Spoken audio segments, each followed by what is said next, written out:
Salut tout le monde, salut YouTube, salut Twitch, salut Kik, même si ce soir il n'y a pas de Kik, mais on vous dit Non. bonjour quand même aux frérots qui viendront nous voir sur Kik aux prochaines émissions. Écoutez, j'espère que vous allez bien, on est reparti pour une émission du sucré, salé tech show, pardon. On commence quand même par le sucré avant le salé, hein. Pas tout de suite Il n'y mettre aura pas des beaucoup de baffes. sel aujourd'hui. Oh, il y aura du Nvidia comme d'hab. Ah, Voilà. je Mais sais pas, bon, hein. Je sais pas, hein. mais Quand on je a... pense que ça va. Il n'y aura pas trop. Pendant le débrief, là, on a parlé de deux, trois Je me suis chroniques. enjaillé, mais T'étais bon, chaud, c'était t'étais sur des chaud. trucs. Ouais, mais ça va. Genre, c'est pas tous les. Tu vois, ça sera pas toutes les news, tu vois. Alors Ouais, qu'il y a des là, moments, c'est ouais. 100%. Mais là, non, il n'y aura pas de 100%.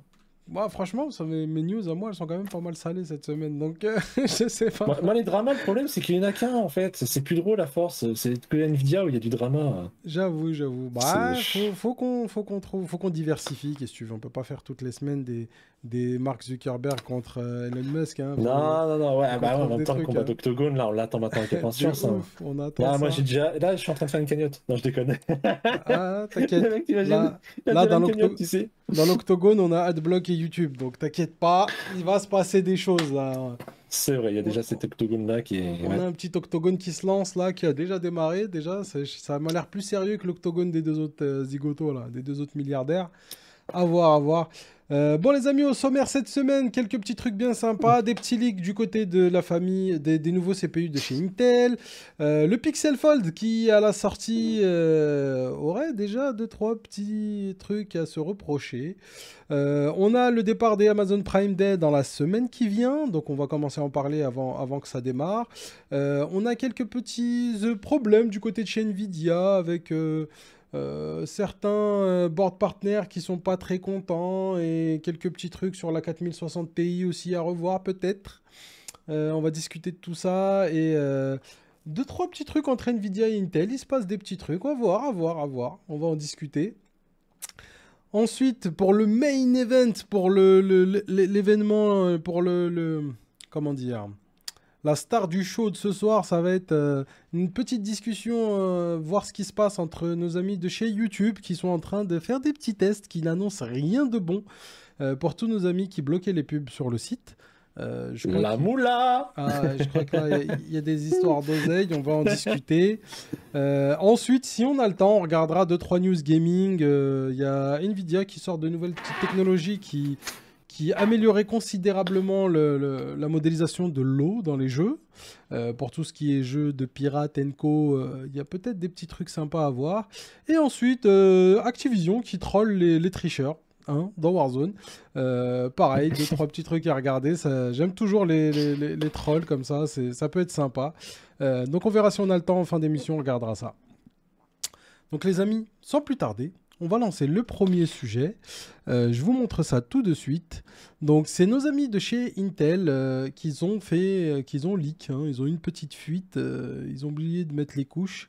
Il y a un petit truc qui a leak, donc un truc bien sympa. Je vais essayer de vous montrer la photo en plus gros si possible. Hop, là on va l'ouvrir dans un autre onglet. Voilà, comme ça vous l'avez en bien gros. Minus 2-3 petits carrés où il y a nos têtes, mais je vous rassure, vous ratez rien comme information.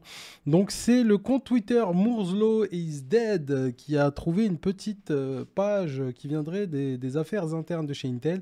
Attention, je vais commencer une préface à cette chronique pour vous dire que ce ne sont que des rumeurs, premièrement, et deuxièmement, le document qu'on voit ici qui a fuité, c'est des produits qui sont en cours de développement. Hein, c'est écrit en bas en petit, vous le voyez pas petit, peut-être, il y a écrit SKU lineup is under planning and subject to change.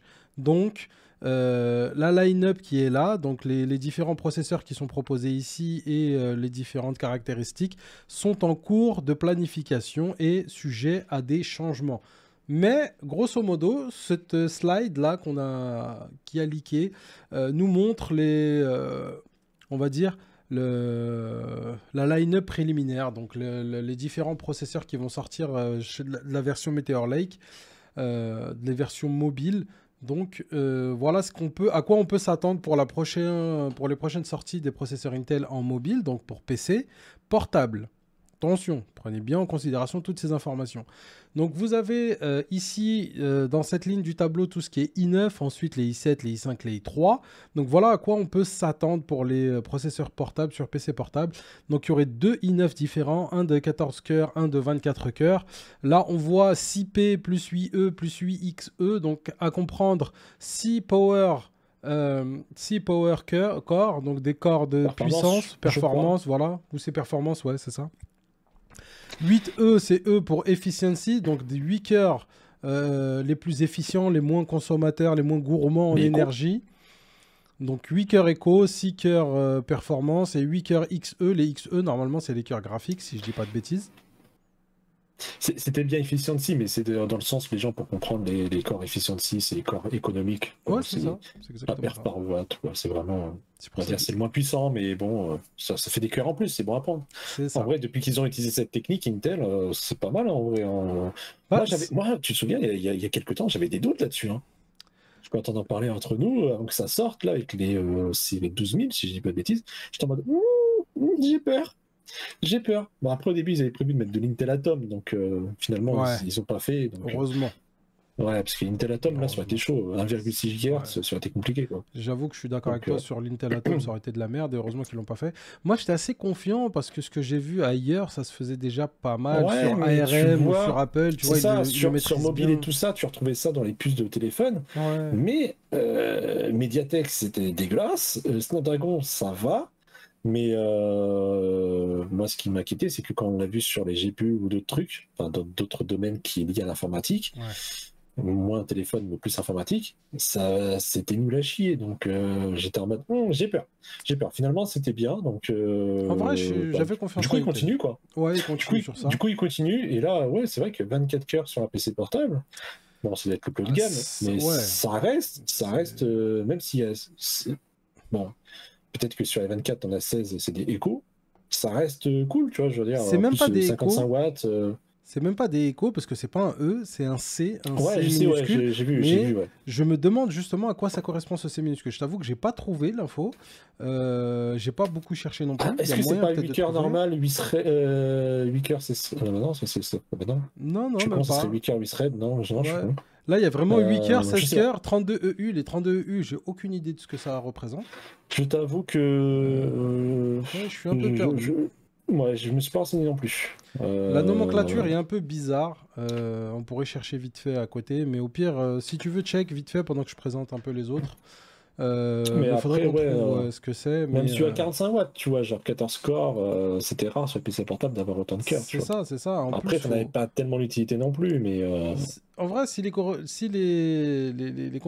chiffres de consommation s'approchent un peu de la réalité, franchement, je trouve ça vraiment sympathique. Moi, un 14 cœurs sur un 45 watts, ça veut dire que tu auras quand même quelque chose d'extrêmement puissant, mais sur un PC où t'es pas obligé de le laisser brancher pour l'utiliser. Donc, je trouve ça vraiment sympathique. Hein. Il n'y a rien qui parle de ça. Non, je pense que c'est des... Voilà, c'est ça, c'est que ça reste des fuites, donc on n'a pas... ça se trouve, c'est une nomenclature qui n'existe pas encore et qui vont nous donner le... Tu vois ce que je veux dire ? Exactement, surtout qu'il y a pas mal de nouveautés au niveau nomenclature. Surtout qu'ils sont en train de faire du changement de name, donc ils font du naming, donc... Ils sont en train de refactoriser quasiment tous les noms dans les... Par contre, j'espère que c'est pas 8C et C minuscule pour dire, en gros, le C majuscule, c'est les performances, le C minuscule, c'est les corps échos, tu vois ce que je veux dire ? En mode, vas-y, on va brouiller les têtes des gens parce qu'ils aiment bien faire ça aussi. Ils en sont très capables, ça m'étonnerait pas. Donc, à voir après à la sortie, mais on reste quand même sur un 24 cœurs pour PC portable. Je pense pas, parce que sinon, ils auraient fait ça sur toute la fiche, tu vois. Mais c'est ça, en fait, c'est ce qui me trouble un peu. Même là, donc, les XE, c'est leur cœur graphique, non ? Les XE, X exponentiel. Il me semble que ouais. Donc, à voir. À voir exactement à quoi ça correspond. Parce que si tu me dis 14 cœurs, mais il y a sur les 14... Ouais, c'est ça en fait, parce que tu as 6 plus 8, donc ça fait les 14 cœurs, et 8 cœurs donc, de processeur graphique. Est-ce que c'est pas le truc qu'ils voulaient les rajouter avec les Iris et tout, tu vois. Enfin, bref, on verra plus tard. Je pense qu'on n'a pas l'info. On n'a pas beaucoup d'infos encore.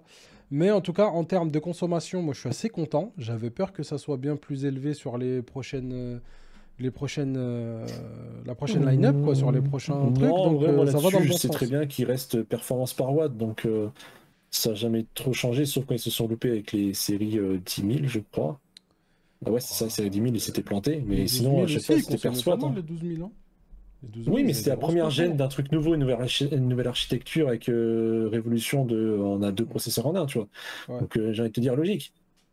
Genre, non, mais ce que je veux dire, voilà, c'est que c'est rassurant, ça va dans le bon sens. Regarde, les premières cartes graphiques de chez Intel sont cartes graphiques 200 et quelques watts, là, les Arc 770, ça consomme masse. C'est normal, c'est les toutes premières cartes. Tu peux pas faire un truc optimisé quand tu fais un nouveau truc. Tu vois. Yes. Donc regarde, prends la première série des Ryzen chez AMD.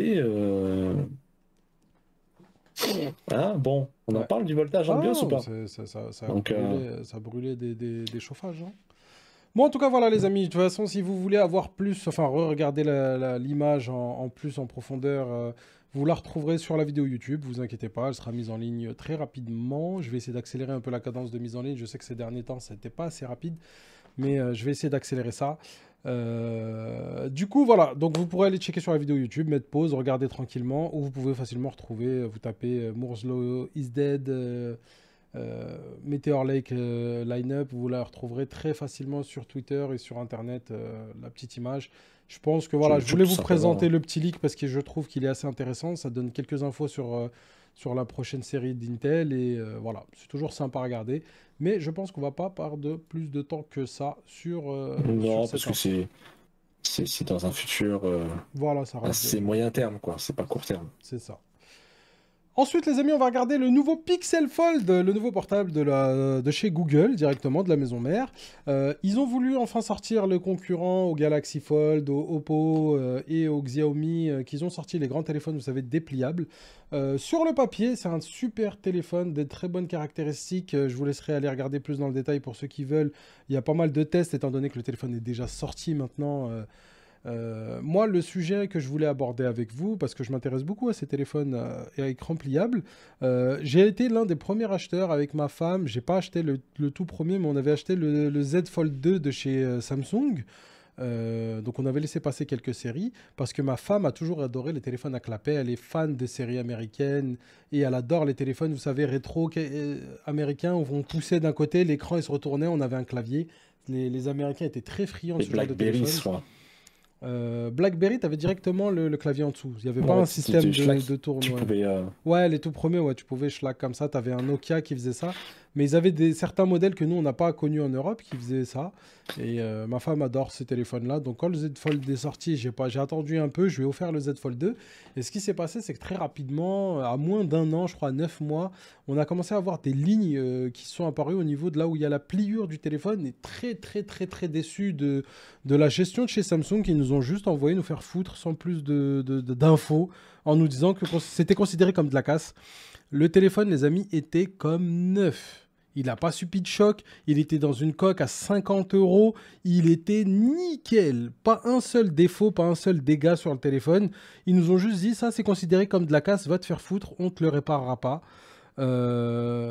J'ai pas pris l'assurance parce que j'en prends jamais. Parce que pour moi, c'est une arnaque, les assurances de téléphone mobile.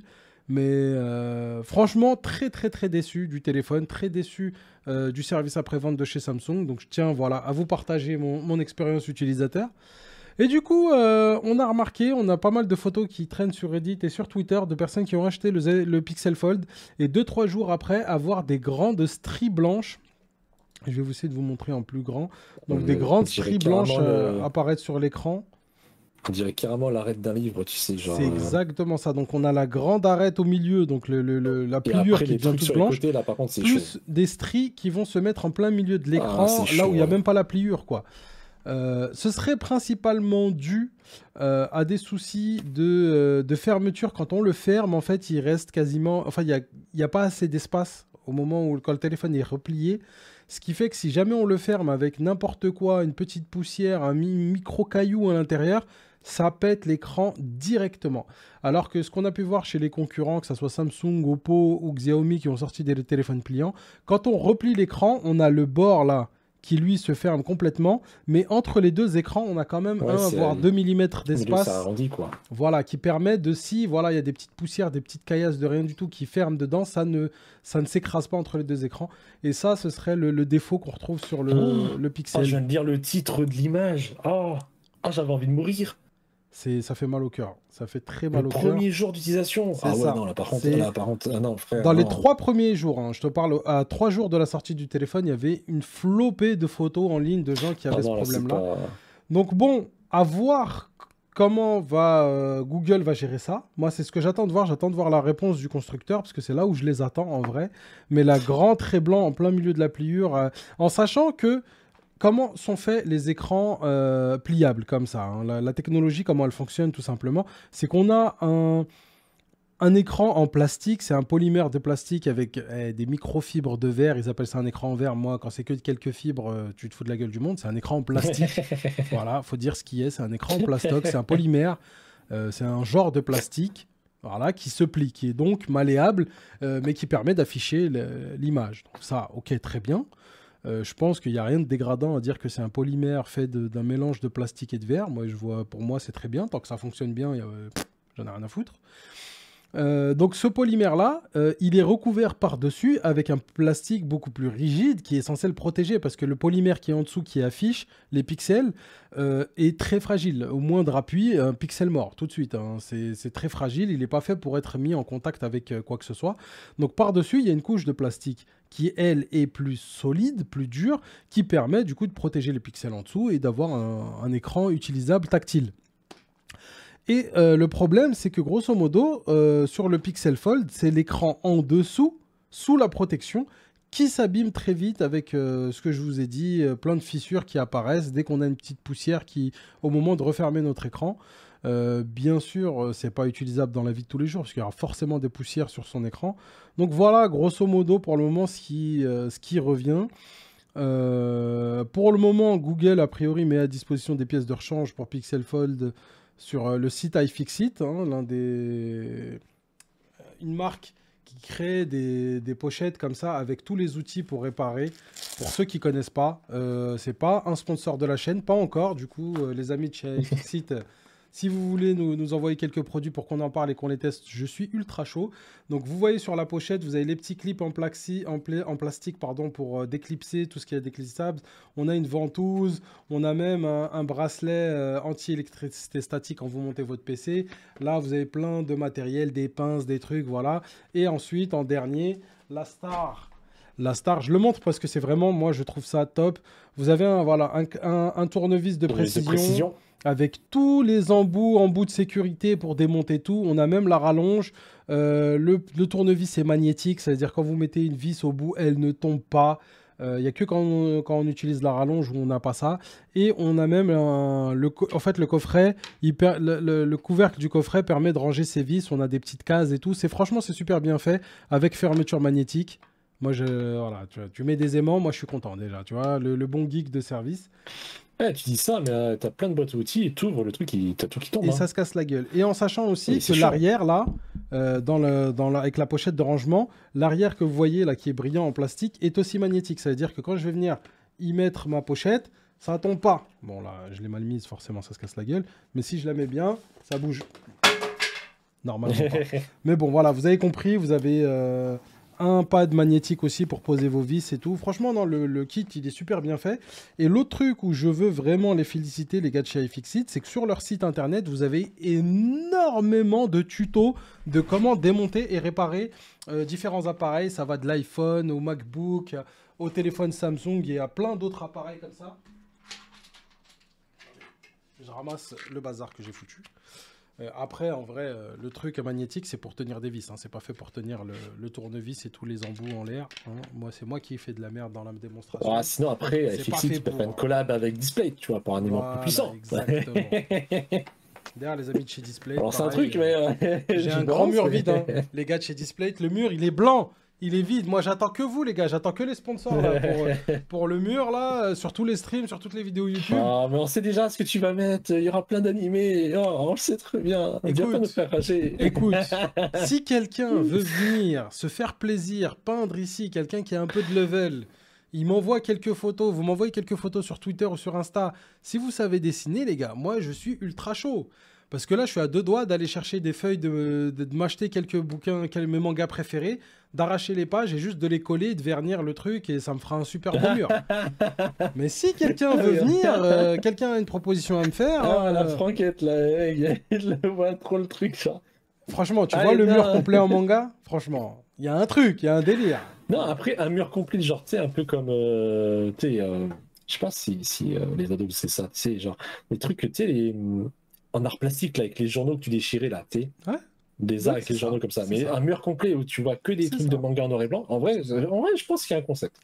Bah ça c'est déjà fait, déjà fait par d'autres streamers d'ailleurs. Kameto, il a un super mur chez lui. Ces derniers temps, bon, il stream plus que depuis, enfin il stream souvent depuis les bureaux de la K-Corp, mais de la Carmine, pardon, de son club. Mais quand il est chez lui, quand il stream dans son setup à lui, c'est ce qu'il a fait en fait. Il a un mur. Bon déjà, il a payé des mecs qui sont venus à un studio, ils lui ont fait un agrandissement des pages de manga qu'il préférait. Donc sa page préférée de manga, il l'a en 2 mètres sur 1 mètre, tu vois. 2 mètres de hauteur sur 1 mètre de large. Donc déjà, l'agrandissement, il est ultra stylé. En plus, ils l'ont fait en relief. C'est-à-dire que les booms, tu sais, les sons, ils ont été découpés et ils sont un peu avancés. Et derrière, il a mis des LED. Donc je sais pas si tu arrives à capter ce que je veux dire, mais bon, on pourrait regarder le décor de Kameto, il est ultra stylé. Et autour de ça, c'est ce qu'il a fait en fait. Il a des collages de plein de petites pages de manga, de ses passages préférés, et ils sont collés comme ça, et avec le logo de la chaîne en LED, en néon. Donc ouais, non, l'idée, je l'ai, mais j'avoue que je l'ai piqué un peu chez le frérot Kameto, parce que j'ai kiffé son setup, faut dire la vérité. C'est grave bien fait, c'est grave stylé. J'ai pas les moyens encore qu'il a, lui, à mettre pour avoir ça, mais bah, ça doit coûter une vanne, par contre. Hein. Ah oui, il l'a pas dit, mais vu mais pour revenir à Display, non, mais parce qu'après, moi, je peux pas, moi, tu sais bien, dans mon 20 mètres carrés, là, moi, derrière, c'est le frigo, je peux pas... Ah, quoique, sur le display, sur le frigo, Pierre, hein. Je te jure, sur le frigo, ça rendrait bien. Après, les frérots de chez Display, ils peuvent t'aider aussi à te débarrasser de ton problème de logement. Hein. Qui sait? Ils ont peut-être des connexions, ils ont peut-être des trucs, ils peuvent t'aider. Hein. Frère, ça me saoule. Tu sais très bien que ça me saoule. Bah ouais, je sais, c'est pour ça. On essaye d'appeler tout le monde. Venez à la rescousse, les gars, venez nous aider. Donc voilà pour les problèmes de nos confrères, de nos amis de chez Pixel, de chez Google. C'est très dommage parce que franchement, je l'attendais avec beaucoup d'impatience.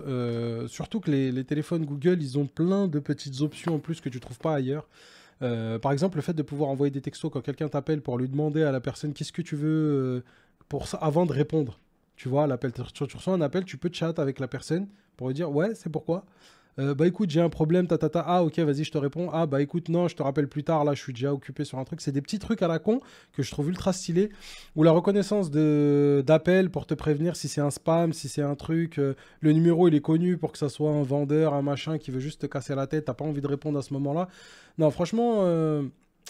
Android, j'aime beaucoup. Franchement, la vérité, je suis un grand fan d'Android. Le fait aussi de pouvoir télécharger ces applications n'importe où, t'es pas obligé de passer par un store qui est bloqué selon le pays, tu vois, comme on a chez nos amis de chez Apple. Donc ouais, j'ai vraiment envie d'acheter un Pixel. J'ai vraiment envie d'acheter un téléphone qui se plie. Alors s'il vous plaît, les gars, améliorez le Pixel Fold. Je le veux, voilà. Mais améliorez-le. Ça me rappelle les jeux vidéo, hein. On va encore attendre qu'ils corrigent et avant de... C'est triste. Hein. Moi, je l'ai toujours dit de toute façon. Dans le hardware, les gars, n'achetez jamais à la sortie. Je sais que c'est à la mode. Ne faites pas partie des idiots. N'achetez pas à la sortie. Tu n'avais pas besoin d'avoir cette patience, tu vois. Genre, mais aujourd'hui, c'est obligatoire. Aujourd'hui, tu peux plus, mais ça, c'est dommage. Le marketing a pris tellement une grande place dans ce que font, dans le travail de ces grandes boîtes-là. Et toutes grandes boîtes confondues, AMD, Intel, Google, Facebook, tous réunis, ils font plus de marketing que de vérification des produits. Donc c'est sûr, à la sortie, ils sont pétés. En sachant aussi, ce qu'il faut savoir, c'est que les personnes qui sont payées pour tester les produits, de toutes les grandes marques, de tous les grands groupes, ils sont supposés faire attention à ne surtout pas les casser. Donc ils testent les produits, mais ils doivent faire super gaffe avec... Ils n'ont pas le droit de les tester en mode hardcore pour vraiment voir s'ils vont les péter ou pas. Parce qu'il y en a plein qui vont être choqués que ça sorte avec des problèmes comme ça au bout de 2 jours. Mais c'est normal, le mec il a testé, il a dû l'ouvrir 2 fois, 3 fois max. Il n'a pas pu le tester vraiment, des ouvertures, des fermetures, nanani, dans des conditions, on va dire, d'utilisation normale, dans sa poche, avec la poussière, les clés, le machin. Du coup, bah, ces problèmes-là, ils apparaîtront pour nous, les consommateurs. Étant donné que les testeurs ne peuvent pas tester comme nous, on va vraiment utiliser le produit, ils doivent vraiment l'utiliser. Eux, ils testent dans les conditions les plus favorables possibles pour que le produit sorte le plus vite possible et qu'en fin de compte, bah, le troubleshooting, c'est à nous de nous le taper. Les gars, n'achetez pas à la sortie. Attendez une semaine, 2 semaines, 1 mois. En définitive, vous allez être dégoûté de ne pas l'avoir le jour J pour le montrer à vos copains, ok. Vous n'allez pas pouvoir faire le beau gosse sur les réseaux, ouais, j'ai le dernier truc à la date de sortie. Mais derrière, vous aurez un produit qui est bon, bien, et en plus, ça obligera les marques, du coup, s'ils voient que le Day One, ils arrêtent de vendre des masses, bah, ils vont se concentrer à sortir des trucs mieux finis. Enfin, bref, encore une fois... Ça n'arrivera jamais, malheureusement. Les clés, les amis, les clés, que ce soit des tarifs, que de la qualité, toutes les clés sont entre les mains des consommateurs. Tant que vous n'aurez pas compris ça, vous allez continuer à vous faire baiser par les grosses boîtes. Les clés sont entre vos mains. Réveillez-vous, c'est vous qui choisissez la qualité et le prix. Si vous n'achetez pas quand ça pue la merde, ils sont obligés d'améliorer. Et si vous n'achetez pas quand c'est trop cher, ils seront obligés de baisser les prix. Réveillez-vous, c'est ça le mode économique aujourd'hui. Comment on appelle l'économie là qu'on a en ce moment? C'est c'est quoi le terme? La consommation? Non, mais le modèle économique qu'on utilise aujourd'hui. Le capitalisme, il est fondé sur les clients. C'est nous qui devons diriger les entreprises, comment elles nous vendent. Si vous n'avez toujours pas compris ça, vous continuerez à vous faire avoir. Le capitalisme, la base du capitalisme, c'est que nous, on achète quand c'est intéressant et on n'achète pas quand c'est pas intéressant. Donc, quand la qualité n'est pas bonne et que le prix n'est pas bon, on n'achète pas. Et du coup, les entreprises, elles sont obligées de faire en fonction de nous. Là, étant donné qu'on précommande comme des cons et qu'on achète au Day One sans avoir testé, sans savoir, à n'importe quel prix, les mecs, ils font ce qu'ils veulent. Enfin, bref. Je ne vais pas m'attarder plus que ça, parce que j'ai déjà passé beaucoup de temps sur ça. Mais... C'est surtout que ça n'arrivera jamais, tu sais bien, même les jeux maintenant qui sortent en accès anticipé, avec 2 jours d'accès anticipé. Waouh, attention, je vais prendre de l'avance, t'as 2 jours, frère. 90 balles au lieu de 50, les gens, ils mettent les 90. Le problème... Pour acheter un jeu de merde, c'est les gens, le problème, les gens, ils le font. Oui, mais si les marques et tout ça, ils le font, c'est parce que les gens, ils le font. Mais les gens, ils croient qu'en fait, c'est des victimes. Vous n'êtes pas les victimes, c'est de votre faute. C'est de votre faute. Vous n'êtes pas victime. C'est de votre faute que les jeux puent la merde, qu'ils ne soient pas optiques, que machin. Si vous arrêtiez de les précommander, vous n'auriez pas le problème. En plus, vous précommandez un truc où c'est une version numérique. Il ne sera jamais en rupture de stock, la version numérique, les gars. Mais ça m'énerve. Le problème, ça n'arrivera jamais, ça ne changera pas. On est trop nombreux. Trop de consommateurs, et du coup, il y aura forcément des gens qui vont... mais bon, 100% boycott, malheureusement. Si nous, on leur dit pas, les gens, ils vont jamais... Enfin bon, il n'y a aucune chance que ça arrive. Informé, par contre, on est d'accord. On est obligé de vous le dire, les gars. Vous faites de la merde. En tant que consommateur global, aujourd'hui, le marché européen, américain, nord-américain, on va dire que tout on va dire, comment dire, les pays riches en global, les consommateurs des pays riches au global, on consomme comme des cons. On se fait avoir. Faut le dire. Une bonne fois pour Moi, je sais, parce qu'on a fait un débrief avant l'émission, je sais que c'était pas prévu, et c'est pour ça que je suis mort de rire. C'était pas prévu. Mais regardez cette transition. Il dit de pas consommer. Et la future news, c'est regardez, il y a les Amazon Prime Day. C'est pour ça que je l'ai affiché. J'ai vu de quoi on parlait, j'ai vu la news suivante. C'est pour ça que je l'ai affiché. En débrief, c'était pas prévu cette partie où genre il parlait en mode, les gars, faut boycott la consommation. Là, c'était pas prévu. C'est du total live. Je vous témoigne 100%. Droit dans les yeux. Et vraiment, et justement, les gars. Le moment où il faut être un peu intelligent et acheter au moment où les prix sont intéressants, voilà les Amazon Prime Day, les gars. N'achetez pas tout et n'importe quoi, achetez des trucs qui ont vraiment des prix qui baissent. Parce que là, ça parle de SSD, mais déjà quand je vois les SSD, les prix actuels depuis 2 semaines, ils se sont cassés la gueule de ouf ces 2 dernières semaines, c'est pas pour rien. S'ils disent que ça va être encore mieux, frérot, les gars, c'est gratuit quoi. Là, les gars, c'est le moment. Là, les gars, ceux qui veulent des SSD, là, c'est le moment. Ça fait 15 jours, comme l'a dit le frérot, les prix ont grave baissé. Si les prix baissent encore cette semaine-là, parce que l'Amazon Prime Day, ça commence le 11 juillet, du 11 au 12, donc là, c'est mercredi et jeudi, si je dis pas de bêtises. Donc voilà, regardez, le frérot, il a acheté. Là, le Ratus. Le Rarilsan. Il a acheté un truc.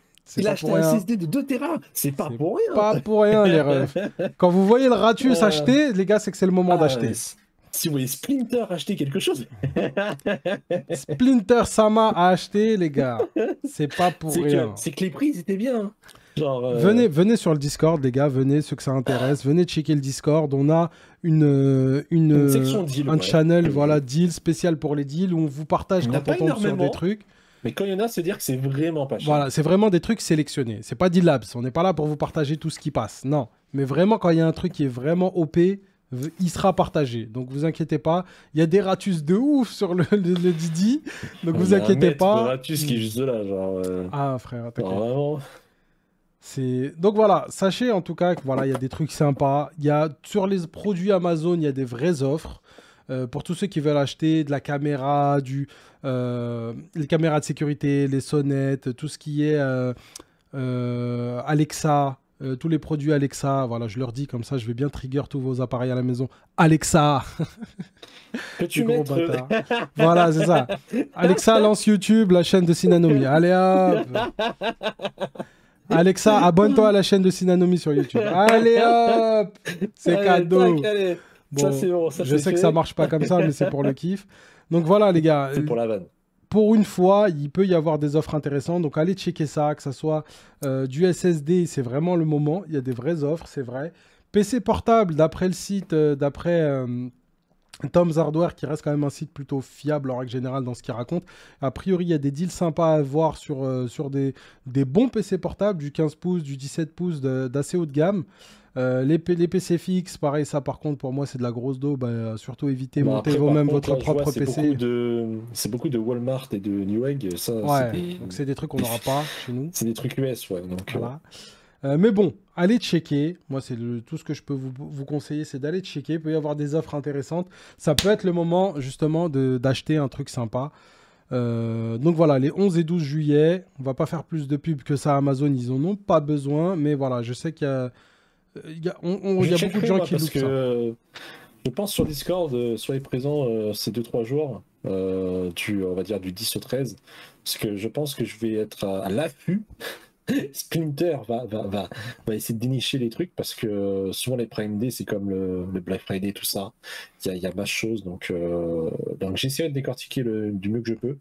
Et moi-même, de toute façon, je suis en ce moment à fond, parce que tu sais bien, je suis à deux doigts de craquer pour un GPU plus moderne, pour remplacer la 1070. Il serait temps. Mais voilà, je me tâte. C'est difficile encore. Et j'attendais justement les Prime Day, parce que ça fait longtemps qu'Amazon, ils avaient un peu... Bon, sauf pour AMD, là, avec... comment ils s'appelaient, là, les frérots qui vendent des AMD, là, les... XFX XFX. XFX, là, ils sont à fond de balle depuis longtemps. Mais sinon, Amazon eux-mêmes, ça fait longtemps qu'ils ont un peu boycotté le marché du GPU quand il y a eu la pénurie, et depuis ils sont jamais revenus avec les hausses de prix et tout. C'est eux-mêmes qui avaient lancé un message, en plus je m'en souviens, sur les réseaux en mode on remettra pas de GPU du moment qui sont pas à des prix raisonnables. Ils ont raison en vrai. En vrai c'est sympa. En vrai, pour une fois qu'une grosse firme comme machin joue le débat que tu as expliqué tout à l'heure, donc c'est très bien. Et du coup, bah là, peut-être que pour les Prime Day, parce qu'on est commencé à les voir revenir là depuis un mois ou deux sur le marché du GPU, donc peut-être que les Prime Day va leur donner envie de remettre un peu de tout, quoi, du Nvidia, de l'Intel, de l'AMD, mais venant d'Amazon, tu vois. Et j'attends ça avec impatience, donc je vais checker entre les SSD, les RAM, enfin tout le matériel informatique, quoi. En vrai, s'il y a une chose qu'on peut mettre au crédit d'Amazon, c'est qu'ils sont quand même assez consumer-friendly. Ils sont quand même de notre côté en général. Alors, oui, c'est pour tuer le petit commerce. Oui, c'est pour tuer les commerces ça tue le commerce de proximité. Et surtout, les employés chez Amazon, j'aimerais pas être en CDI chez Amazon. Voilà, on est totalement d'accord. Par contre, l'usine. Après, pour le toi, point positif, en tant qu'acheteur, vous passez en prio, quoi. Et ça, c'est bien. Ça, faut quand même le dire. Il y a un bon côté. Après, oui, c'est pour qu'on vienne. Oui, c'est pour nous attirer. On est d'accord. Mais pas être aveugle. Moi, je préfère mais il faut le dire quand quelque chose est bien. Je préfère un gars comme Amazon qui a des démons, mais aussi des côtés anges. Ouais. Hein, c'est pas que full chétan. Que d'être chez Nvidia, et eux, c'est full chétan. Nvidia, c'est full chétan, YZ, roue arrière. On vous défonce, on vous encule, on vous dérange. Et le pire, c'est que tu dois leur dire merci. Ouais, en plus, remercier. Il faut s'estimer heureux en plus. Tu dois leur dire ah merci d'exister quand même, merci de me mettre ceci dans mon fiac. De ouf. Bon, désolé les gars, j'ai été vulgaire aujourd'hui, je vais me calmer avant de me faire ban. Je vais me faire, démonétiser sur YouTube alors que je suis même pas monétisé. Normalement c'est moi qui fais ban ta chaîne, normalement c'est à cause de moi que tu dois mettre des bips en montage, tu vois, c'est pas normal. J'en ai jamais mis frère, tu crois que j'ai que ça à faire d'aller rechercher minute, seconde par seconde où mettre les bips? Non, flemme. Est-ce que déjà mais moi le pire c'est que le plus grave c'est que moi j'ai le bip là, hein. Moi j'ai le bip ici là, voilà hop. Je dis des conneries. Je peux me censurer un live. Pendant le live, je peux me censurer, mais je le fais pas parce que je suis un idiot. Voilà. Pardon. Il faut que je le fasse. Tu me le donnes du coup, que j'en fasse autant. Bah moi c'est sur la mixette. Mais étant donné que je suis un gamer, tu vois, j'ai des temps de réaction assez rapides, ça devrait être... J'avoue. T'inquiète. Franchement frérot, je t'ai rarement poussé à acheter des objets parce que je sais que t'es en mode ratus et que bah t'as raison en vrai d'être ratus. Là c'est même plus le mode ratus, c'est que j'ai même plus de place de toute façon, donc mais... je sais même pas la mettre. La mixette franchement ça vaut le coup. Quand tu streams beaucoup, après bon c'est vrai que tu streams moins ces derniers temps, mais quand tu streams pas mal ça vaut le coup. Bon les amis, sans plus attendre, une info intéressante. Ouais, c'était bien celle-là, que je me trompe pas dans l'ordre, c'est bien ça. J'ai eu peur d'avoir fait de la merde. Donc notre frérot Arilsan veut nous parler d'NVIDIA. Qu'est-ce qui se passe? Oh bah tiens, bizarrement il va y avoir du sel. Tiens, bizarrement le sucre, il y en a pas là, genre je comprends pas. Aïe aïe aïe. Alors, vous voyez le titre tout en haut, en anglais évidemment, qui dit que c'est marrant mais... que les partenaires et les constructeurs, du coup, MSI, Asus, tout ça, sont bizarrement très peu intéressés de faire la promotion des 4060 Ti avec 16 Go de VRAM. Mais de toute façon, c'est pas comme s'ils étaient très peu intéressés de faire la promotion des 4060 et 4060 Ti. Mais comme c'est étrange, peut-être parce que ces cartes graphiques-là sont des grosses gueules. Peut-être, je dis ça, je ne dis rien. Peut-être qu'une 4060 Ti finalement devrait être une 4060 et qu'une 4060 devrait être une 4050 et que la future 4050 finalement ce serait l'équivalent d'une 4030. Enfin bref, voilà, c'est tout ça pour dire que la carte ne fait pas plaisir aux consommateurs, mais pas que. Vous voyez, même les partenaires d'NVIDIA commencent à dire les gars, vous nous saoulez avec vos cartes de merde en fait. C'est quand même là qu'on... Et c'est pas une rumeur, c'est une news.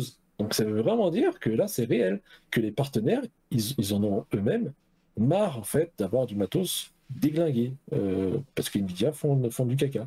Donc sincèrement, la 4060 Ti en 8 Go de RAM n'a aucun sens, n'a pas lieu d'être. Après, en vrai, bon là... La news parle des 16 Go et que les partenaires se plaignent. Mais en fait, je pense que c'est pas ils se plaignent d'avoir les 16 Go qui vont débarquer. Eux, ils se plaignent en général que les 4060 Ti et 4060 sont des gaises, hein, je pense. Hein. Après, ce qui les dérange aussi, c'est certainement que, comme tu l'as dit, il va y avoir une 16 Go. Ouais, mais alors pourquoi la 8? Pourquoi, frérot? Moi, j'ai la réponse. Pourquoi nous faire une carte graphique 1080p, d'ailleurs, qui a un prix de je sais plus, 400 € là, sur 4060 Ti, je crois que c'est 400 balles. 399 $. Non, mais je crois que j'ai vu des prix circuler là, récemment, parce que comme je dis, je suis à l'affût. Il me semble que c'est entre 400 et 450 € en ce moment sur nos sites et tout. Frérot, 450 €, t'as pas envie d'acheter une carte qui fait que de la 1080p. En plus, moi, ce que j'ai jamais compris avec ces modèles de 4000 en dessous des 4070, c'est-à-dire 4060 Ti, 4060, c'est qu'ils ont été vendus. Et enfin, en vrai, pour une fois, je peux pas dire qu'NVIDIA, ils ont pas été en mode on a surestimé notre carte. Ils étaient en mode allez, faites pour du 1080p. Mais pourquoi vous n'avez pas fait ça avant? Genre, c'est quand tout le monde va quitter le 1080p qu'ils nous sortent une carte 1080p. Là, tu vois bien qu'ils font exprès. En fait, c'est des trollers. Je pense que chez NVIDIA, c'est des trolls. Genre, vraiment, les mecs, ils sont en train de nous troll.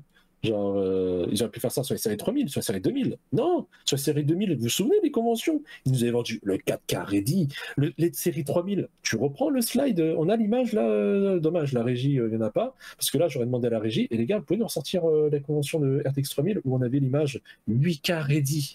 Ouais, on peut même pas tourner du 4K, frère. 8K ready, 60 FPS. Pardon, j'ai oublié de préciser, parce que 8K ready à 10 FPS, c'est faisable. 8K ready, 60 FPS. C'était ce qui était promis avec les RTX 3000. On ne faisait même pas tourner le 4K ready en 60 FPS sur la plupart des jeux récents. Donc non, à un moment donné, voilà, ils sont en train de nous troll. Et je pense que là, voilà, ce que veut faire circuler cette news, c'est en mode, voilà, les partenaires, ils en ont marre des trolls. Là, je pense qu'ils ne reprochent pas la sortie d'une future 16 Go de VRAM, mais le fait que la 8 Go n'aurait jamais dû exister, en fait. Et ce qui est logique, parce que le concurrent chez AMD, t'as du 16 Go de VRAM. Genre, pourquoi ils n'ont pas fait ça, tu vois? Et encore, ils ont les 16 Go de VRAM depuis les séries 6000, pas depuis les dernières, tu vois. Ouais. Donc c'est triste. En vrai, c'est triste. Et du coup, bah, ça fait une belle transition sur la news d'après. Qui en fait, voilà, comme vous pouvez le voir, bon là c'est une rumeur à prendre avec des guillemets, mais bon, comme d'habitude, on a vu chez Videocard, parce que généralement les rumeurs, c'était quand même assez vérifié, tu vois, c'est pas une rumeur qui sort de ton boulanger, tu vois, genre, ou de rigolo.com, tu vois, genre, non, généralement c'est assez véridique.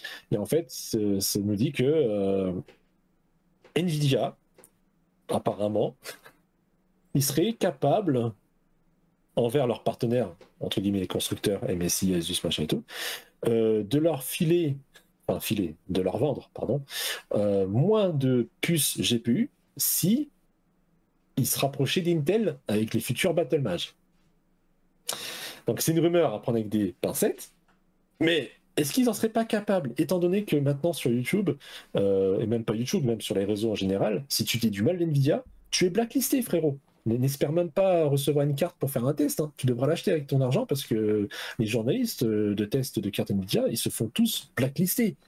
Parce que il suffit juste que tu parles une fois en mal d'NVIDIA, c'est terminé, frère. T'es dans une... t'es fiché. Hein. Donc ça ne m'étonnerait même pas qu'ils fassent ça avec leurs partenaires et les constructeurs. En mode, ah, vous avez été chez les autres concurrents Ah bah, on va diminuer les puces, puis peut-être un jour, on vous les enlèvera tout court, en fait. Donc, moi, après, si c'est le cas, si dans l'avenir, on s'avère que cette rumeur est vraie, en vrai, j'ai envie de dire c'est dommage, parce que j'aimais beaucoup Nvidia à l'époque. Bon, depuis RTX, ça fait longtemps que j'ai abandonné la firme, parce que pour moi, le RTX, c'est une connerie pure. Et du coup, franchement, qui continue à faire des casseroles, à dégringoler et à se mettre la haine à dos, finalement, ça ne me dérange pas parce que je me dis qu'ils disparaissent et puis qu'ils nous laissent Intel ou d'autres AMD, par exemple, faire des meilleures cartes, plus performantes et plus consumer-friendly, comme on le disait juste avant avec Amazon, bah, c'est tant mieux en fait. Parce que bon, si c'est pour avoir des chétanes qui continuent d'être de plus en plus démoniaques, bah, disparaissez en fait. Hein. Franchement. Faites vos trucs de vos côtés en pro, serveur, machin. Allez-y, laissez le grand public se régaler avec des cartes qui seront contents d'acheter déjà et qui seront beaucoup moins chères. Ouais, c'est exactement ça. Mais moi, je voulais juste revenir vite fait sur la 4060. On a enchaîné un peu vite, mais je voulais pas casser ton enchaînement intéressant. Il y a beaucoup de gens qui se posent la question pourquoi on a une carte tous les 100 € là, dans les 4000. T'as la 4060 avec plus de RAM, la 4060 Ti, après la 4060 Ti avec un peu plus de RAM, après t'as la 4070 qui est juste à côté. Bah, je l'avais expliqué la dernière fois quand on parlait de la 4060, c'est tout simplement pour avoir un positionnement un peu à la Apple avec les iPhones ou les iPads, où on te vend en fait le modèle du dessus en te vendant un peu plus de mémoire. C'est exactement le même principe, tout simplement. Surtout, c'est le principe de marketing en mode, on te vend un truc à un prix qui te fait réfléchir en mode, ouais, mais si je rajoute un tout petit peu plus, j'ai mieux. Truc, ouais. Ah, du coup, je vais regarder le truc au-dessus. Ouais, mais en vrai, si le truc au-dessus, si je regarde, allez, avec encore un petit peu plus, j'ai beaucoup mieux. Hop, tu montes encore un étage. Ouais, mais là, si je monte... Et là, tu finis avec une 4080 après, à 1500 €. Tu vois. Franchement, je pense que ça t'emmène facilement à la 4060 ou à la 4060 Ti, alors que tu étais parti à la base pour juste une 4060 normale. Et tu passerais... Moi, je pense que tu passerais rapidement à la 4060 Ti. Ouais, c'est ça, à la TI 16 Go ou à la 4070. Franchement, 4070. Je vois mal une personne s'arrêter à une 4060 Ti parce que la différence entre les deux, elle est vraiment pas ouf. C'est ça. Parce que les deux en 2K, 4K, il suffit de regarder les benches sur YouTube. Je vous invite à regarder les benches, genre. Franchement, je sais pas quand est-ce que sur la chaîne il y aura des benches en bonne et due forme, mais en tout cas, allez voir les benches même de tout le monde sur YouTube, vous verrez que les 4060, que ce soit TI ou non TI, c'est des caisses monumentales. Le seul moment où c'est pas des caisses, c'est quand il y a le DLSS 3 Mais le DLSS 3, encore une fois, d'ailleurs c'est ce qu'on parle en débrief et je vais revenir là-dessus, pour moi, le DLSS, c'est pas une mauvaise techno. Alors oui, je suis salé. Alors oui, j'arrête pas de dire que je suis contre le RTX, je suis contre le DLSS. Mais en fait, en vrai, si je m'approprie une autre vision du DLSS, ben, je pourrais l'aimer, je pourrais dire que c'est une très très bonne techno. Là, ce qui me fait dire que c'est une mauvaise techno, c'est que on est d'accord tous ensemble pour dire que si les développeurs n'avaient pas besoin d'intégrer le DLSS, que ce soit le 2 ou le 3, parce qu'ils ne fonctionnent pas de la même manière, et ils s'additionnent et ils peuvent fonctionner en indépendant l'un de l'autre. Mais si toutes les fonctions de DLSS, que ce soit le 2 ou le 3, n'avaient pas besoin d'être rajoutées par les développeurs de jeux, qui d'ailleurs l'ajoutent dans leur jeu plus ou moins bien. Souvenez-vous de FlySim, tu perdais beaucoup en qualité pour pas beaucoup de pertes sur le DLSS 2. Par contre, le DLSS 3 était bien implémenté, là tu gagnais énormément. Tu prends F1, oh là là, F1, je crois que c'est le meilleur exemple, F1. Genre F1, je m'en souviens, tu activais le DLSS, tu perdais en FPS. C'était l'un des seuls jeux, F1 21 ou F1 22, je sais plus. C'était j'avais fait des screens, c'était le seul où tu perdais des FPS. Pour vraiment gagner, tu devais être en DLSS perf. Un jour, je vous la ressortirai le screen du DLSS perf de chez F1, hein, parce que si vous n'êtes pas myope, je peux vous donner un exemple de ce que c'est de vivre avec la myopie en fait. Parce que là, vous aurez un exemple total. Vous passez sur une image tellement floue que vous pouvez même pas voir les panneaux sur les côtés de quand est-ce qu'il faut freiner dans un virage et prendre la corde. Et donc, et en plus en FPS, vous gagnez à peine 15 FPS sur la version normale, alors que tu passais d'une résolution 1080 à d'une résolution webcam. Donc franchement, non, le DLSS, moi je suis pour que, et je pense que tout le monde serait d'accord pour dire, ça serait bien que ça soit sur la carte graphique, sur le PCB, c'est d'ailleurs le cas, parce qu'il y a une partie de la carte graphique est dédiée à ça, mais que ça soit du natif. C'est-à-dire que ça soit du natif activable ou désactivable quand même, il faut laisser le choix aux gens, via le logiciel GeForce Experience, via le panneau NVIDIA pour ceux qui ne veulent pas GeForce Experience.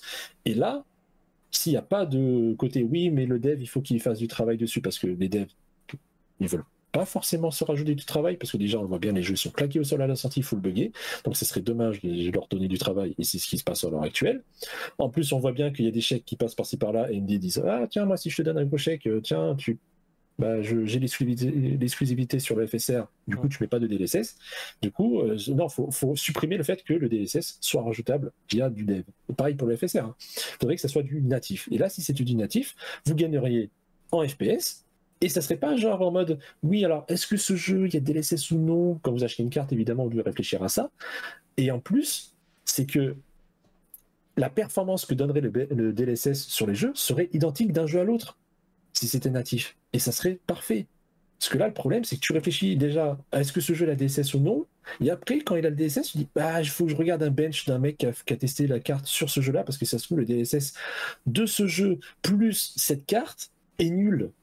Et d'ailleurs, c'est souvent nul que bien, tu vois. Donc, en vrai, voilà. Pour moi, c'est une techno de merde parce qu'elle n'est pas native. Elle serait native, ça serait une techno vraiment du turfu. Et dommage, c'est pas le cas. Et du coup, le truc que je voulais dire aussi, ce qu'on avait dit la dernière fois dans la vidéo, quand on avait parlé de la 4060 Ti à sa sortie, quand il avait annoncé, c'est qu'ils vous rajoutent $100 de plus pour 8 Go de RAM. Il faut savoir que ça leur coûte entre 20 et 30 balles. Ça leur coûte rien.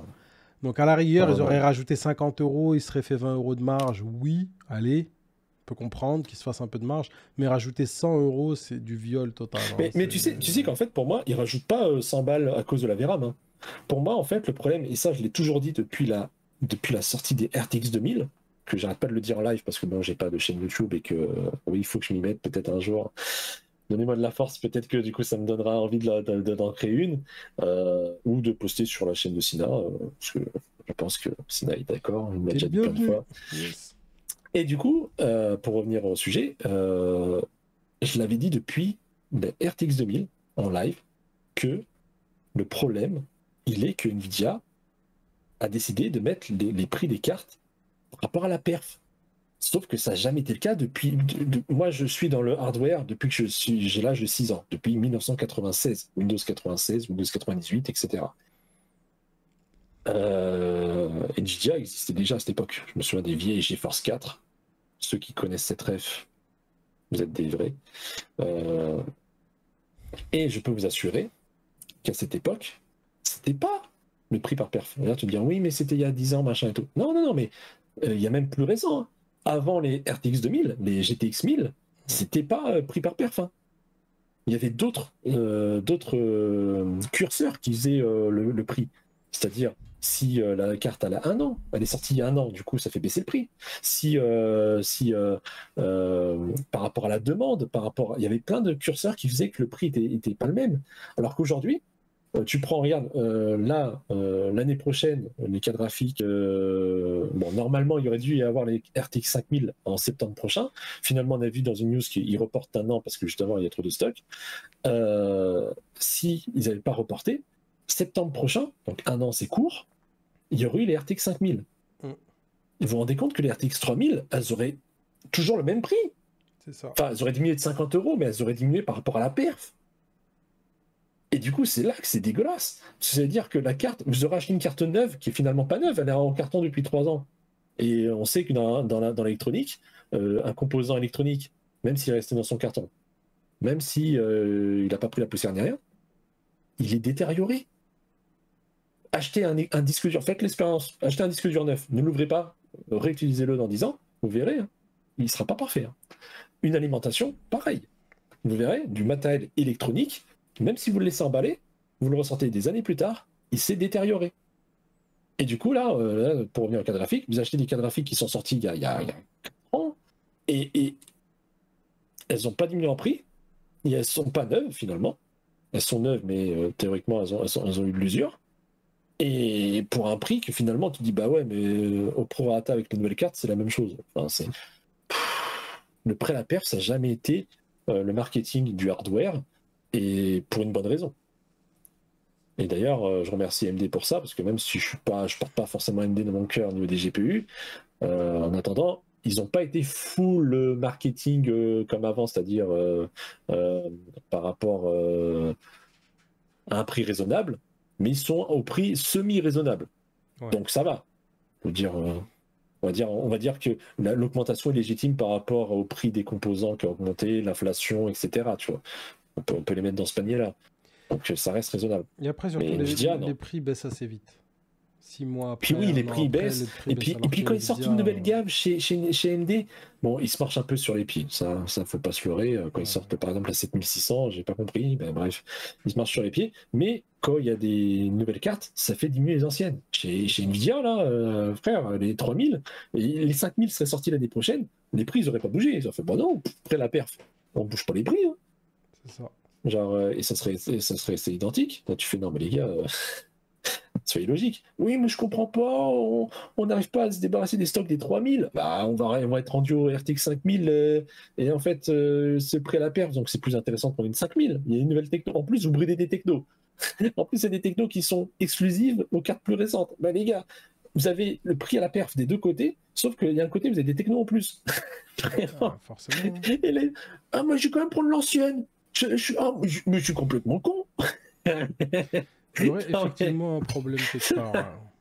Non, mais les mecs, et chez les gars, chez Nvidia, on ne comprend pas, il y a du stock. Hein. Ouais. Ouais, là, ouais. Vous avez pas acheté, hein. Vous foutez, les gars, là. Faut acheter. Aïe, aïe, aïe. Ah, les mecs, ils sont lunaires, hein, vraiment.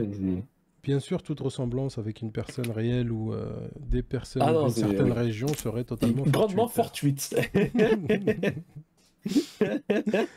Ah là là, bon les amis, on va passer à la news suivante parce que sinon on est parti pour toute la night là-dessus. Et on a de quoi faire la nuit. Hein. Donc une news qui fait très mal à tous mes amis PC et connaisseurs de la tech qui avaient trouvé un plan en or. Tout simplement, YouTube va commencer à sanctionner durement les personnes qui utilisent les ad blockers. Donc, ce sont des ajouts qu'on peut rajouter à son navigateur Internet pour bloquer les pubs sur tous les sites et aussi également, forcément, sur YouTube. Donc, ça permettait à plein de gens de profiter de YouTube totalement sans pub, principalement sur PC et tablette, parce que sur téléphone portable, en général, les ad blockers ne fonctionnent pas aussi bien. Il y en a, mais ça fonctionne pas bien. Voilà, ça fonctionne pas top. Donc, c'était principalement sur PC et sur quelques tablettes où on pouvait le faire. Mais voilà, donc pour toutes les amis qui pour utiliser les adblocks pour pas avoir les pubs sur YouTube vont bientôt se retrouver bloqués parce que YouTube a commencé des tests Ça sort pas de nulle part parce qu'ils avaient déjà commencé à prévenir. Ils ont déjà tenté plusieurs fois de trouver des solutions à ce problème. Parce qu'il faut savoir que les bloqueurs de pub, les adblockers de la marque Adblock ou d'autres marques, parce qu'il y en a plusieurs différents, il y en a plein.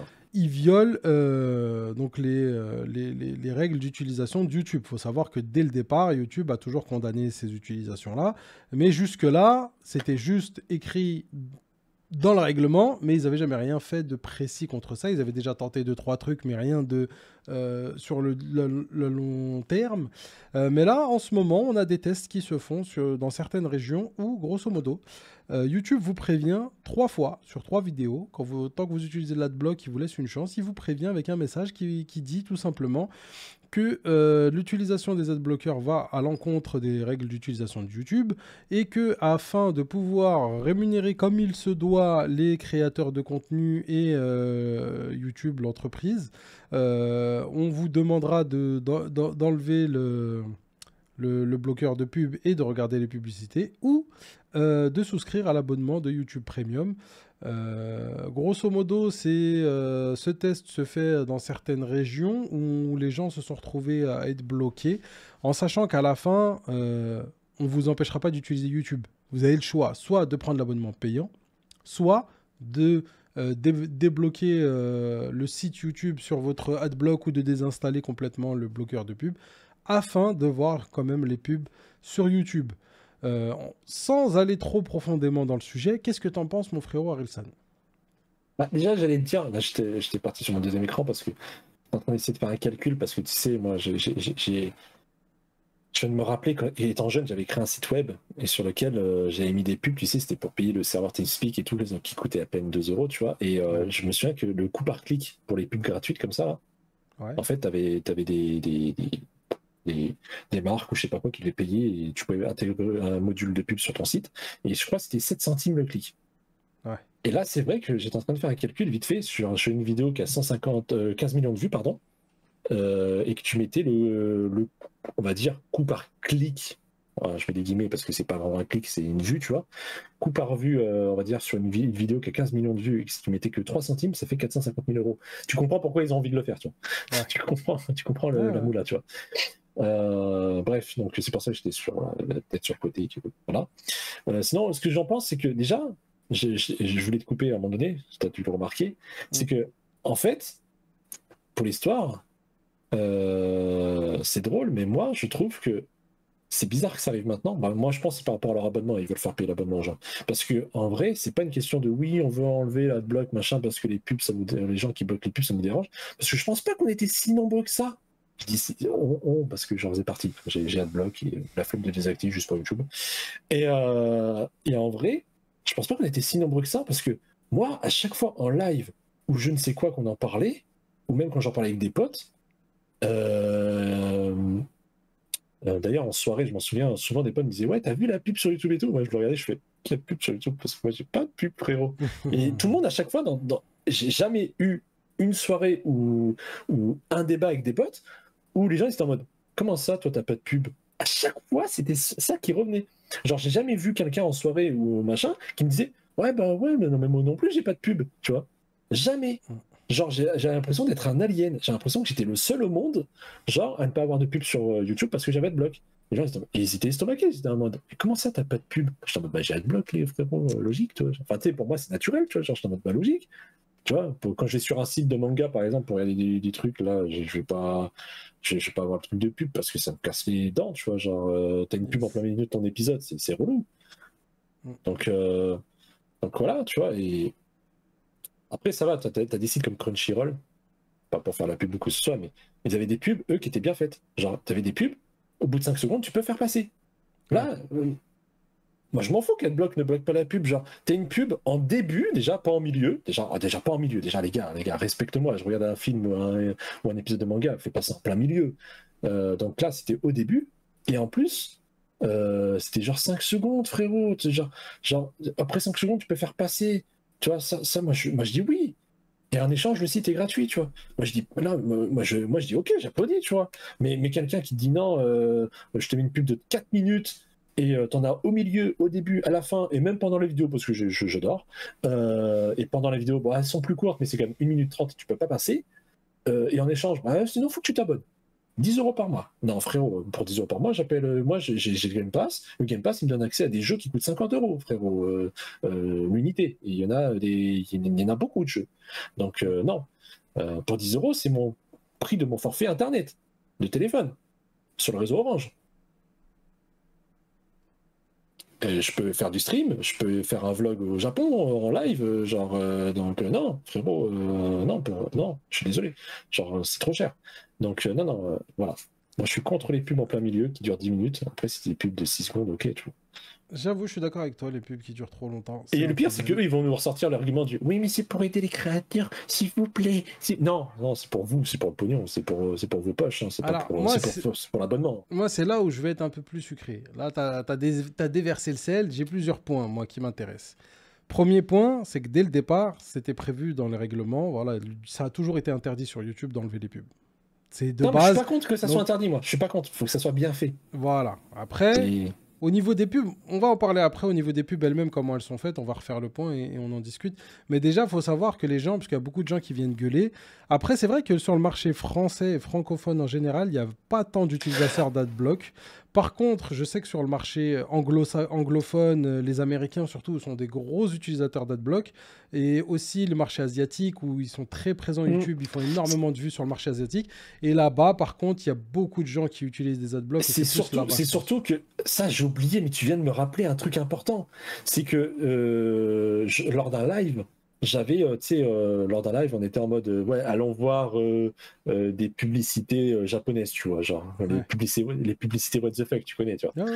Et du coup, j'allais sur YouTube pour le faire, tu vois, en live. Et ben, tu sais que, en plus, c'est drôle qu'ils mettent ça que maintenant sur YouTube. Parce que j'ai l'impression que ça, c'est typique francophone. Parce que, en live, quand on avait regardé des vidéos YouTube de pubs japonaises, j'avais des pubs. Parce que sur youtube.jp, adblock ou pas, j'avais de la pub. Hein, et de la pub, du coup, japonaise. Parce que youtube.jp, tu vois. Et c'est ça qui est marrant. C'est que, en fait, ils vont bloquer adblock, mais c'était déjà le cas sur les autres continents. Non, mais après, c'est peut-être le logiciel AdBlock qui n'était pas... vu qu'ils n'ont pas beaucoup d'utilisateurs là-bas, ils n'ont pas fait les fixes pour là-bas. Peut-être que l'AdBlock ne marche pas au Japon, tu vois, mais... Voilà, ils ont peut-être d'autres versions à eux là-bas, tu vois, je pense. Je pense que c'est plus... Je trouve ça bizarre parce que les sites japonais, j'en visitais d'autres, et pourtant, tu vois, les pubs sur les sites japonais, c'était bloqué via AdBlock, tu vois. Il n'y a que YouTube, c'était pas... où j'avais même le bloqueur, il bloquait pas la pub. Hein. Peut-être qu'ils avaient un fixe là-bas par rapport à ça. Donc je sais pas. Après, je sais qu'ils ont beaucoup plus, voilà... Moi, je pense qu'au niveau législatif, au Japon, peut-être qu'ils avaient plus de souplesse et qu'ils ont pu mettre le truc anti-adblock dès le début, alors qu'en France, bah oui, mais liberté d'expression, tu sais, tu vois le délire, tu vois le délire. Je pense qu'en France, on n'avait pas la même législation et que jusqu'à maintenant, ils pouvaient pas trop le faire, donc ils étaient en mode, bah non, après, on bloque pas, tu vois. Je suis d'accord que YouTube se mette en mode répressif. Là, le timing, c'est vrai qu'il est un peu bizarre parce qu'il y a plein d'entreprises qui ont fait ça il y a 3, 4, 5 ans. S'ils l'avaient fait à l'époque, ce serait mieux passé que de là le faire tout seul dans leur coin, c'est un peu space. Soit été fait en même temps que tout le monde à l'époque. Ok, là, le fait qu'il le fasse maintenant, quand tout le monde se fait Twitter, abonnement, c'est ça. YouTube Premium, machin, tu vois, tout le monde fait leur petit abonnement, genre, et tout. Ils attendent que maintenant. Et là, tu vas me faire croire que c'est pour les créateurs. Non, c'est parce que vous voulez inciter les gens à prendre un abonnement chez vous, c'est tout, genre, arrêtez. Et c'est là où j'avais autre chose à dire, par contre. Excuse-moi, je te coupe, mais au niveau financement des créateurs, là, moi, je suis obligé de les défendre sur ça. Non, ça reste l'une des plateformes qui reverse quand même une partie assez conséquente aux créateurs. Et deuxièmement, une partie conséquente de l'abonnement aussi. Parce que ça aussi, les gens beaucoup critiquent l'abonnement YouTube. Moi, personnellement, je suis contre les formes d'abonnement en règle générale. Tu me connais, les jeux vidéo, déjà, à partir du moment où il y a un abonnement, j'y joue pas. Plein de trucs comme ça, je suis contre. Et l'un des seuls abonnements que j'ai, c'est le YouTube Premium pour plusieurs raisons. Et je vais expliquer. Moi, je paye 19 €, je crois. 19 €, qu'est-ce que ça comprend? Ça comprend déjà toutes les vidéos YouTube sans pub. Donc ça, on va dire, techniquement, on pourrait passer outre ceci, cela, ok. Ensuite, ça comprend YouTube Music, qui est certes moins bien que Spotify, on est d'accord, mais entre payer un abonnement Spotify à 10 € par mois pour moi tout seul et payer 19 € avoir YouTube Music pour toute ma famille, en sachant qu'il y a tous les sons que je veux, Les playlists, elles sont moins bien faites. Le seul truc qui manque en vrai par rapport à Spotify, il y a 2 points principaux. C'est quand tu veux écouter des sons dans le désordre ou en mode aléatoire. Sur YouTube, le mode aléatoire, il est pourri. Ça, c'est un truc qu'il faudrait qu'il fixe. Et c'est pas si compliqué que ça à fixer, je pense. Et l'autre truc, c'est qu'il n'y a pas les podcasts. La plupart des podcasts que tu n'auras que sur Spotify, que tu peux manquer. Spotify, mais en vrai, la vérité, les francophones, il n'y a pas tant de podcasts. C'est un truc très américain, les podcasts. En France, il n'y en a aucun qui me manque, la vérité, avec YouTube Premium. Et le truc surtout, c'est que c'est 9,99 € chez Spotify pour une personne, un abo, alors que sur YouTube, c'est pour 5. Pour 5 comptes, tu peux faire une famille. Pour les 5 comptes, je paye 19 € pour que les 5 n'aient pas de pub et les 5 profitent de YouTube Music. Donc sincèrement, au niveau prix, rapport qualité-prix par rapport aux autres abonnements qui se font, moi personnellement, je le trouve super intéressant, il n'y a pas photo. Jamais de la vie, je vais payer Spotify à 10 balles alors que je peux avoir YouTube Premium avec YouTube Music. Il n'y a aucun monde mais je trouve encore trop cher, tu vois. Je trouve encore trop cher. Je suis d'accord qu'il n'est pas donné. Et ce qui est dommage, c'est que dans les autres régions... C'est comme Netflix, hein. Netflix, quand ils ont augmenté les prix, bah ciao. Moi, j'avais Netflix pendant un temps, mais ils ont augmenté les prix, bah ciao. Il y a un truc par contre, ce qui est dommage qu'on n'a pas en France et qu'ils font dans les autres régions, c'est qu'ils font des abos uniques pour une personne, au lieu d'avoir que l'abonnement famille. En France, on n'a que l'abonnement famille, ça, je trouve ça dommage, parce qu'il y a plein de gens dans d'autres pays, par exemple je sais qu'au Canada, il est à 12 $ canadiens par mois l'abonnement unique. Donc soit tu payes 9 balles le Spotify ou 12 balles YouTube, allez, je prends YouTube tous les jours. J'ai YouTube Music plus YouTube normal sans le pub. En vrai, à 10 balles... Quand en se rapprochant des 10 balles, on se rapproche d'un truc intéressant. Et ce qu'il faut savoir, c'est que quand une personne abonnée YouTube Premium qui regarde une vidéo qui n'a pas de pub, il y a une partie de son abonnement qui revient au créateur. Et ça, la plupart des autres plateformes, ils ne partagent pas rien du tout de la thune des abonnements. Non, ça par contre, oui. Tu vois donc ça, voilà, il faut dire à leur crédit qu'ils reversent quand même une assez grosse partie de ce qui touche, que ce soit en pub ou en abonnement, aux créateurs de contenu. Et pour moi, c'est la plateforme qui reverse le plus par rapport à toutes les autres plateformes. Par exemple, un TikTok où franchement, on te paye des micro-centimes sur des millions de vues que tu fais. Faut dire la vérité, je trouve, moi, que YouTube, là-dessus, il faut le dire, ils reversent quand même une bonne partie. Mais de toute façon, tu le sais très bien, j'ai pas de chaîne YouTube et pourtant, je te l'ai dit, hein, pour moi, ce qui rapporte le plus dans tous les réseaux sociaux, c'est YouTube. Hein. C'est pas Twitch, c'est pas Twitch, c'est pas Kik, c'est pas TikTok, c'est pas Facebook, c'est pas les trucs de sombres bizarres, c'est pas. Enfin, bref, je vais pas citer les trucs chinois, russes et tout ça, toi. Mais pour moi, non, c'était vraiment YouTube. Et je savais très bien, même si j'ai pas de chaîne, que niveau pub et niveau abonnement, ça fait un manque à gagner aux créateurs, parce qu'ils reversent quand même un bon pourcentage. Mais ça n'empêche que ils le font d'abord pour eux, tu vois. Ils sont pas en mode... Ça, c'est sûr. C'est l'entreprise qui est là pour gagner de l'argent. Faut être honnête au bout d'un moment. Faut pas oublier que c'est Google, faut pas oublier que... Voilà, c'est sûr. On est sur des gens, voilà. Et non, en vrai, comme je disais tout à l'heure, moi, si l'abonnement était moins cher, ça me fait chier. Hein. Pour le moment, ça me fait chier, mais pourquoi pas. Mais voilà. Après, en vrai, moi, c'est encore trop cher. À part les pubs de milieu, où je suis d'accord avec toi, quand tu es à fond dans un truc, avoir une pub en plein milieu, je trouve ça dégueulasse. Les pubs qui sont en début de vidéo, les plus longues sont à 20 secondes. Moi, ça m'a saoulé, personne n'a pas, parce que vu que j'ai pris l'abonnement, sinon j'aurais pas pris l'abonnement. Hein, on est d'accord. Mais en vrai, de vrai, moi, 20 secondes, en sachant que je sais pas exactement à quelle fréquence, mais tu peux assez souvent les passer au bout de 5 secondes, moi, je trouve pas ça extrêmement dégueulasse. En sachant que là, ils comptent les allonger sur télé, ils comptent les passer à 30 secondes, et ça, je trouve ça dommage. Après, c'est sur télé... ce que je disais tout à l'heure. Moi, ça me dérange pas qu'une plateforme rajoute des pubs, parce que, comme je l'ai dit tout à l'heure, ça peut aller de 0,2 centimes par vue, ça peut aller jusqu'à 0,7, 0,8, voire s'ils négocient bien, surtout là on parle de YouTube, je pense qu'ils peuvent négocier un tarif de 0,12, 0,15, tu vois, pour les marques. Tu vois. Et, on l'a vu tout à l'heure, juste avec 3 centimes. Hein. Une vidéo de 15 millions de vues, 450 000 €. Tu vois ce que je veux dire? C'est 15 millions de vues, je pense, pour des gros youtubeurs, c'est facile. Et pour les petits, j'ai déjà vu des petits youtubeurs qui avaient du 100 000 ou 1 million de vues, tu vois. Ouais. Donc ça fait vite un manque à gagner. Et de toute façon, j'ai fait le calcul avec 3 centimes, rappelez-vous. Imaginez-vous 10, et à mon avis, YouTube, ils doivent demander cher quand même, hein, parce que c'est pas le boulanger du coin qui te fait une proposition de marketing, tu vois. Et du coup, moi, je suis pas contre que les mecs ils mettent de la pub sur leur plateforme parce qu'ils pourraient se faire masse thune. Au contraire, cet argent pourrait être servi pour, du coup, payer les créateurs, pour qu'il y en ait de plus en plus, pour payer les fonctionnalités, pour ajouter des trucs, pour le développement, pour machin, et puis même pour eux, parce que comme je l'ai dit tout à l'heure en débriefing, moi, que quelqu'un soit riche parce qu'il a travaillé dur pour l'être, mais même frère, je suis pas jaloux, au contraire, je te félicite, frère. Genre t'as travaillé, difficilement, tu t'es bousillé à santé et tout, enfin, voilà, tu l'as mérité ton argent, tu vois. Donc t'es riche, bah, tant mieux pour toi, frère. Pourquoi les gens ils sont jaloux que t'aies une grosse voiture, machin et tout? Non, fais-toi plaisir, continue même. T'es quoi, les rageux, limite, tu devrais même continuer encore. Et tu vois, ça me dérange pas. Par contre, pour moi, je ne savais pas comment, parce que comme moi, là, j'ai toujours pas eu les pubs sur YouTube, je ne savais pas comment ils vont l'intégrer. Donc, c'était cette intégration qui me faisait un peu mal, et surtout que j'ai déjà connu des sites, je ne sais plus lesquels, je ne sais plus si c'est pas Netflix ou je ne sais plus, enfin bref, où tu avais des pubs, genre c'était 2 minutes, quoi. Et le pire, comme je l'ai dit pendant le débrief, c'est en mode, si tu as un bug de connexion, ça peut arriver, genre tu es chez Free, n'est-ce pas? Tu as un bug de co. Eh ben, frérot, une micro-coupure, boum, eh ben, ça remet le compteur de la pub à 0. Alors, t'avais déjà attendu 1 minute, et 1 minute quand tu te fais chier, c'est long, hein. Vraiment. 1 minute quand tu t'ennuies, c'est genre, c'est une éternité. Alors, le fait que là, hop, en plus, t'as une micro-coupure, tu dois recommencer, ou alors si je sais pas, t'as un clic, ou même le truc, il peut bugger aussi. Quand il y a un bug, tu dois te retaper 2 minutes 30, ou voire même quand t'en as plusieurs, parce que t'en as un au milieu, boum, tu te retapes 2 minutes 30, tu peux pas passer, mais j'ai envie de prendre mon écran, de le faire voler, alors que pourtant, jamais de ma vie, j'ai fait voler un appareil électronique, parce que je suis trop matérialiste et trop soigneux pour ça, tu vois.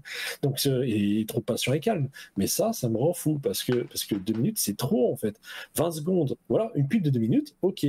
Mais dans ce cas-là, mais faites un truc que tu peux passer au bout de 6 secondes en cliquant sur passer la vidéo. Parce que ce qui compte en plus, c'est pas le fait que les gens ils regardent la pub jusqu'au bout. C'est que généralement, c'est que le gars, il a cliqué sur le lien de la pub ou c'est qu'il a vu les premières secondes. C'est comme ça qu'ils sont rémunérés. Il y a un contrat, ils disent voilà, du moment que j'ai tel nombre de visiteurs, comme à la télé, hein, tel nombre de visiteurs qui a vu la pub, tac, tu gagnes de l'argent. Et donc, il n'y a pas de comme le watch time sur les vidéos YouTube où, genre, si les gens ne regardent pas jusqu'au bout, t'as un pro atteint. Non. Là, c'est juste du moment que tu as vu les premières secondes. Et c'est d'ailleurs pour ça que dans la plupart des sites, tu peux passer les pubs parce que les mecs ils sont payés du moment que le viewer il a vu une seconde de pub, c'est fini. Genre, il s'est comptabilisé pour un, tu vois. Ouais, mais bon, après, quand tu as des pubs forcées où tu peux pas passer, à mon avis, ils négocient le contrat différemment. Oui, ils négocient le contrat et c'est payé plus cher. Voilà. Mais est-ce que être payé plus cher de 20% et finalement nuire à tous tes utilisateurs de ta plateforme pour juste 1%, est-ce que c'est rentable? Un peu comme les cartes graphiques Nvidia. Est-ce que c'est bien de faire ce qu'ils font avec les 4060, avec les 4060 Ti? Non, parce que les gens, ils ont envie de partir de la marque, ils ont envie d'aller voir AMD, tu vois. Mais là, c'est pareil. Là, les gens, moi, franchement, YouTube, je le dis, j'ai pas peur de le dire, il y a des pubs de minutes, je me taille. Mais vraiment, les gens ils me disent tu pourras jamais te passer de YouTube. Me cherchez pas sur ce genre de terrain parce que je suis capable de tout. Ah, mais la majorité des gens resteraient. Mais là, non, la majorité des gens, je conçois que la majorité des gens, ils sont trop consommateurs pour faire une désintox, si on peut dire douce. Moi, je vais te dire un truc. Pour moi, l'attrait principal de YouTube, c'est la mine d'informations et d'apprentissage que tu as dessus. C'est plus ça. Et c'est là où je trouve qu'il y a une vraie valeur, c'est le fait que tu peux apprendre tout ce que tu veux sur YouTube. Tout. Il n'y a pas un sujet que tu ne peux pas aller apprendre sur YouTube ou une chose que tu veux faire. Moi, c'est ma première source d'information. Quand j'ai envie de faire un truc, là où je vais chercher en premier savoir comment faire, c'est YouTube, tu vois. Je suis d'accord, mais si demain, tu sais, Google te met de la pub, ça n'aurait pas envie de rage quitte. Bien sûr que ça va m'énerver, c'est sûr. Mais là, dans le format où elles sont là aujourd'hui, 20 secondes au max. Quand tu as les bugs, comme tu as dit, là, il y a un truc qui est très bien fait par contre sur YouTube. Quand tu as un bug de co ou quoi, tu as directement une pub que tu peux passer au bout de 5 secondes. C'est automatique. Moi, j'ai jamais eu de problème par rapport à ça. À chaque fois, ça me l'a fait. À chaque fois que j'ai eu un bug ou que j'ai dû me retaper la pub, à chaque fois, je pouvais la passer au bout de 5 secondes. Donc ça, c'est plutôt bien fait. Maintenant, on est d'accord que si toutes les pubs pouvaient être comme ça, que tu peux passer au bout de 5 secondes, je serais 100 fois plus content. Ça, c'est sûr et certain. Donc à voir. Le fait qu'ils rajoutent sur les télés, je trouve ça un peu relou. Maintenant, c'est mieux que le bandeau qu'ils avaient mis en dessous des vidéos qui tournaient avec plein de pubs. Ça, je trouvais ça dégueulasse. En plein milieu de ta vidéo, tu avais un bandeau en bas. Et puis pareil, genre une pub au début, puis point barre, genre début et fin, et puis basta, tu vois. Et les pubs au milieu, je suis d'accord. La pub en milieu, non, elle me fait vraiment chiant. Elle est vraiment chiant. Pourquoi les gens sont passés de la télé à Internet? Les jeunes. Ouais, parce que la pub, déjà, c'était pas c'était pas le curseur principal, on est d'accord. Ouais. C'était pas l'argument principal. C'est parce que le contenu était différent. Mais les pubs à plein milieu, est-ce que ça joue pas? Franchement, je te conseille, va en Italie. Va en Italie, frérot. Tu vas te manger un film avec 4 pubs, 5 si tu comptes celle qui est après le film. Ah, ça fatigue. Ah, moi franchement, mais quand j'étais gamin et que on allait souvent en Italie pour voir les grands-parents et tout ça, je peux t'assurer que, bon, déjà, les films en italien, bon, c'est un peu comme le doublage chinois pour les mangas au lieu de japonais. Ça me faisait mal aux oreilles. Mais c'est pas le pire. C'est quand t'avais des films que t'aimais bien regarder, genre, je pense quand j'étais gamin, genre le flic de Beverly Hills, par exemple. Ouais. J'aimais bien ce film avec la petite musique qu'on connaît tous et tout, tu vois. Et tu vois, le regarder en France et le regarder en Italie, franchement, la première fois que j'ai vu un film en Italie, à partir de 15 minutes, il y avait déjà une pub, j'étais en mode, hein? Pardon? Ouais, et puis pas une pub YouTube à 20 secondes. Hein. Non, la pub comme en France, tu sais, la pub qui est nulle, tu t'ennuies de A à Z et qu'elle dure 4 minutes. Et ça, tu dis, bon, c'est bon, il y a une pub. 10 minutes plus tard, t'en as une autre, tu fais, non, mais j'ai pété un boulon, frère, c'est bon, mais arrêtez, genre, j'en peux plus, genre, j'arrive même plus à suivre mon film. Je t'assure qu'il y a des films en Italie, j'arrive même pas à suivre. Et pas parce que c'était pas la même langue, c'est parce que vraiment il y avait des pubs tellement souvent que je comprenais rien au film. T'es paumé en fait, avec 5 minutes de pub, tu sais même plus ce qui s'est passé juste avant. Tu vois, limite, faudrait faire ce que fait One Piece là dans les épisodes. Là, faudrait les résumer, tu vois. Là, faudrait des résumés qui durent 5 minutes parce que t'as oublié avec la pub qui est tellement longue. Et c'est pareil, si on avait des pubs comme au Japon, mais tous les jours, je dirais où est la pub, je la passerais même pas. Frère. Tu mets une pub de 30 secondes, je la passe même pas. Tu vois, quand j'ai été sur YouTube et que le adblock bloquait pas les pubs sur YouTube, mais moi, ça me faisait gaulerie les pubs, justement. Je les passais même pas, ça me faisait gaulerie. Parce que voilà, les pubs japonaises, elles sont amusantes, elles sont divertissantes, tu vois même pas le temps passer. Ouais.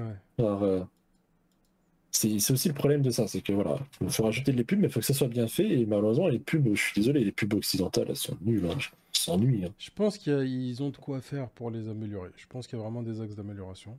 Mais je pense aussi que c'est pas les pires, celles de YouTube. Je trouve, en tout cas, moi, que c'est pas les pires. Je me suis tapé. Je le dirai plus tard quand j'aurai expérimenté, mais. Des pubs d'une minute ou deux, ça rend fou, frère. 20 secondes, déjà ça m'énervait 20 secondes. Hein. C'est pour ça je crois que si en exemple c'était Wakanim ou un truc comme ça, ou ADN, où il y avait des pubs genre en version gratuite du site, t'avais des pubs de 2 minutes là. Et en plus, tu vas me dire, mais les pubs, c'était pas dégueulasse parce que c'est des pubs qui te parlaient des mangas. Genre édition Shueisha, machin et tout, tu sais, le prochain manga qui sort, le prochain volume, machin, t'avais une pub de manga. Donc c'est un site d'animé qui font des pubs de manga, tu vois. Jusqu'à là, tu te dis, bah c'est bien, tu vois. En plus, ils montraient des images de combat et tout ça, de manga, tu sais, à l'intérieur du livre, ou des fois une pub d'animé, tu vois. Où tu voyais un trailer d'un animé. Il y avait de la continuité, quoi. Mais frérot, même si le thème était bon, les 2 minutes, elles me faisaient bader. Hein. Genre, c'était 2 minutes 30, j'avais envie de crever, quoi. Non, 2 minutes, c'est énorme. J'avais envie de mourir. Parce que, en fait, le problème que les gens ne se rendent pas compte, c'est que te dire, oui, mais c'est bon, pour une vidéo, tu peux peut-être manger 2 minutes de pub. Non, mais dites-vous que quand tu regardes un anime et que tu regardes 5 épisodes d'affilée, ça fait vite, ou 5 épisodes, tu vas te manger la même pub au début de l'épisode et en plein milieu, en plein combat. Parce qu'en fait, le problème de Wakanim et tout ça, c'est qu'ils avaient la même pub. Je m'en souviens à un moment donné, c'était la pub de Jujutsu Kaisen qui revient tout le temps. J'en pouvais plus. En plus, c'était une pub genre en VF, logique parce que c'est une pub en France, donc sous-titre en version VF. D'entendre l'animé en VF plus la voix off qui fait la pub en VF et qui dure 2 minutes 30 et que c'est la même répétition sur 5 épisodes fois 2, donc il y avait 10 fois la pub en plein milieu et au début, j'en pouvais plus. J'avais envie de mourir. Ouais, c'est ça, surtout c'est l'enchaînement qui fait mal. C'est qu'il n'y a pas aussi de diversité. Ils auraient aussi plus de diversité de pubs, ça durait moins longtemps. Enfin, il y avait trop de facteurs qui fait que j'avais envie de péter un crâne. Je te comprends. Là-dessus, je suis assez d'accord. Ouais. Et du coup, c'est pour ça que je suis jamais retourné sur Wakanim et ADN. Hein. Terminé, frère. Allez, ciao, bonsoir. Donc, bon, sur ce, les amis, on va passer aux news suivantes. Hein. Je pense qu'on a bien débattu sur la news de nos amis de chez YouTube. Il n'y a pas grand-chose d'autre à rajouter en vrai.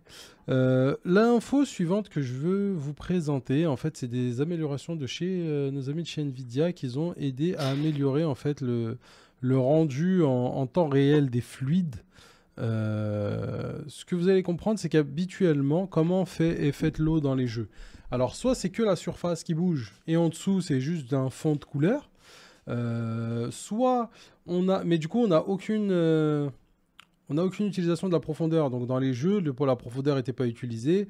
Et l'un des rares jeux qui a introduit des nouveautés et qui a vraiment rendu plus l'eau de surface plus la profondeur, c'était Sea of Thieves, avec l'enchaînement des vagues, le choc entre les vagues qui créait des ondes et tout ça. Donc c'était vraiment la révolution à l'époque. Et là, Nvidia en fait est en train d'incorporer un tout nouveau système avec des micro-particules en fait, et faire de l'eau qui est formée par plein de petites billes comme vous voyez là. Et toutes ces particules auraient chacune leur mouvement propre, et le calcul de chacun de ces mouvements créerait vraiment une fluidité et un mouvement qui se rapproche énormément d'un vrai mouvement de fluide, quoi, comme l'eau. Et donc qui pourrait rajouter plein de nouvelles choses à faire en fait pour les créateurs de jeux, en fait, parce qu'ils vont pouvoir ajouter plein de nouvelles interactions qu'on n'avait jamais pu avoir avec les technologies précédentes. En soi, c'est pas groundbreaking, ça va pas vous créer un nouveau jeu, mais en termes de mathématiques et d'utilisation, ça va quand même rajouter des possibilités qu'on n'avait pas avant. Donc je suis pressé de voir ce que les créateurs de jeux vont pouvoir en faire, en sachant qu'ils vont pouvoir aussi jouer sur la tension de surface, ils vont pouvoir jouer sur la viscosité du fluide, c'est vraiment faire plein de fluides différents qui réagissent différemment, genre un sang qui coule pas pareil que de l'eau. Voilà, il y a, je pense, pas mal de choses à faire. Bon, là, vous avez plein de formules physiques assez intéressantes. De pouvoir jouer aussi voilà, avec les rebonds, avec les ondes. Ça va rajouter quand même pas mal de choses. Là, ça a l'air grave compliqué, mais moi, la manière dont j'ai compris le truc, ça rajoute énormément de possibilités au niveau de la création des jeux. Et au niveau de la physique des jeux, voilà, c'est surtout ça. C'est qu'on va pouvoir rajouter plein de choses qu'on n'avait pas dans les jeux vidéo avant au niveau de l'eau, au niveau physique, vraiment à la réaction de l'eau, ou des armes qui utiliseraient des fluides qui réagiraient différemment. Par exemple, je pense à un jeu comme Splatoon, avec ce genre d'utilisation, avec ce genre de physique, on pourrait rajouter vraiment des armes de ouf et des interactions avec les armes qui seraient vraiment extrêmement différentes et beaucoup plus stratégique du coup. Mais pas que ce serait, même sur Splatoon, ce serait pas vraiment game changer non plus. Hein. Non plus, non, c'est pas non plus un truc extraordinaire. Hein. Mais je pense que tu pourrais rajouter des choses, tu pourrais faire beaucoup plus de choses. Ça rajoute des possibilités. Ouais, mais pour moi, c'est du détail, tu vois, ça va en faire des consommations. Moi, je vois le côté performance. Oh, le nombre de calculs pour chacune de ces billes là, alors déjà qu'en temps réel, déjà il y a déjà assez de choses à calculer dans un jeu. On te rajoute encore des trucs. Tu sais à quoi ça me fait penser cette news en fait? Enfin cette news, cet article. Moi ça me fait beaucoup penser à ce que fait Nvidia depuis qu'ils font n'importe quoi. Depuis qu'ils font le RTX par exemple. Ils arrêtent pas de mettre des technos énergivores qui sur papier, regardez, c'est oh là là sur papier, mais ça vous claque la vue. Ouais, finalement, tout le monde après 2 ans d'utilisation, tout le monde est en mode, mais on s'en balèque. Ça marchait très bien avant, on s'en balèque, frère. Et voilà, et je peux donner des exemples. Il y a eu évidemment le RTX, le ray tracing, le calcul de comment se comporte la lumière dans les jeux. Il y a, moins connu, le Nvidia Airworks. Le comportement, et d'ailleurs c'est marrant parce que c'est exactement la même chose, ça doit être la même équipe qui fait tout ça en fait, ça doit être la même équipe, parce qu'il y en a c'est le comportement de la lumière, là c'est le comportement de l'eau, mais il y en a, le Airworks, c'est le comportement du mouvement des cheveux, hein. On s'en souvient, le Assassin's Creed qui avait intégré ça, je sais plus c'était lequel, mais à sa sortie, les performances étaient dégueulasses, parce que dès que tu désactives les options graphiques Nvidia Airworks, bizarrement, tout allait mieux. Genre, comme RTX, genre tu regagnais 40% d'FPS. Je me souviens d'un Final Fantasy XIV où tu avais le Nvidia Works et que. Les perfs, elles étaient bonnes hein, à sa sortie du jeu. Oh oui, oh là là, c'était magnifique. Par contre, c'est vrai que c'était beau. Hein. Les cheveux étaient magnifiques des persos. Comme sur Black Desert, hein, les personnages sont magnifiques. Hein. Par contre, les perfs aussi, elles étaient magnifiques. Mais magnifiquement négatives. Donc voilà. Et j'en ai oublié un autre, mais il y avait encore une autre technologie de Nvidia là, c'était aussi par rapport au mouvement de je sais plus quoi. C'était dans le même délire. Bon, ça me revient pas, mais. Bref, donc ouais, moi je pense, à chaque fois ils sont dans le détail de rajouter un nouveau truc de mouvement, machin et tout, mais arrêtez en fait à un moment donné, concentrez-vous surtout sur des cartes qui déjà sont performantes et pas chères, Et ensuite, on pourra parler de techno à con, quoi. Après, là, on est sur du modélisme. Le jeu vidéo, c'est pas la même seule équipe, application. Oui. Voilà. Puis même, c'est pas la même équipe qui travaille sur ce genre de choses. Mais bon, en vrai, moi, ce qui m'énerve, c'est qu'ils aiment bien faire des choses pour rajouter dans les jeux. Ce qui est bien, parce que je me souviens du Nvidia Physics à une certaine époque qui était pas mal. Mais en attendant, j'ai envie de te dire, les gars, est-ce que vous développez des jeux? Non. Donc à un moment donné, arrêtez, quoi. Genre, arrêtez de donner du boulot aux développeurs. Certes, c'est de bonnes idées, des fois c'est de très bons trucs, mais à un moment donné, il faut arrêter. Genre, concentrez-vous sur votre travail, et les développeurs, ils se concentrent sur leur travail. Surtout qu'en plus, bon, il y a le concurrent Unreal Engine 5 qui t'apporte déjà des trucs. Après là, tu te concentres beaucoup sur le côté jeu vidéo, mais sur le côté modélisme en général, que ce soit pour des modèles scientifiques. Pour le côté pro, d'accord. Ouais. Pour le côté pro, je trouve ça sympa. Je pense que ça peut amener d'autres trucs. C'est vrai que sur le côté jeu vidéo, moi personnellement, je trouve pas ça. Mais le problème, c'est qu'on l'a vu avec le RTX et tout ça, le Airworks, RTX et tout. C'est à la base, c'était pour. Oui, on a nos ambitions, c'est pour le côté pro. Ouais. Ouais, finalement, le côté pro, il est vite passé gamer. Il est passé côté gamer et on nous l'oblige. Ils vont nous le foutre dans la gueule au niveau gaming, ça, je suis quasiment sûr aussi. Mais voilà. Quand on nous oblige des trucs qui fait des performances dégueulasses, je suis pas pour, moi. En tout cas, je serais d'accord que la prochaine carte, là, ça soit à nouveau du GTX et puis du RTX, je peux dire, on serait tous heureux. En tout cas, voilà, je voulais vous montrer ça. Oh, merci. Oh, j'avais mal à mes yeux. C'est tout ce qu'il faut faire. C'est juste certains sites avant étaient cassés avec le mode sombre, c'est pour ça que je les gardé que pour la fin. Et voilà, pour finir sur une petite note légère et sympathique, les amis, on va parler d'Activision et de Call of Duty plus précisément, qui piègent tous les tricheurs, les hackers qui veulent utiliser des cheat codes dans le jeu, dans Warzone plus précisément.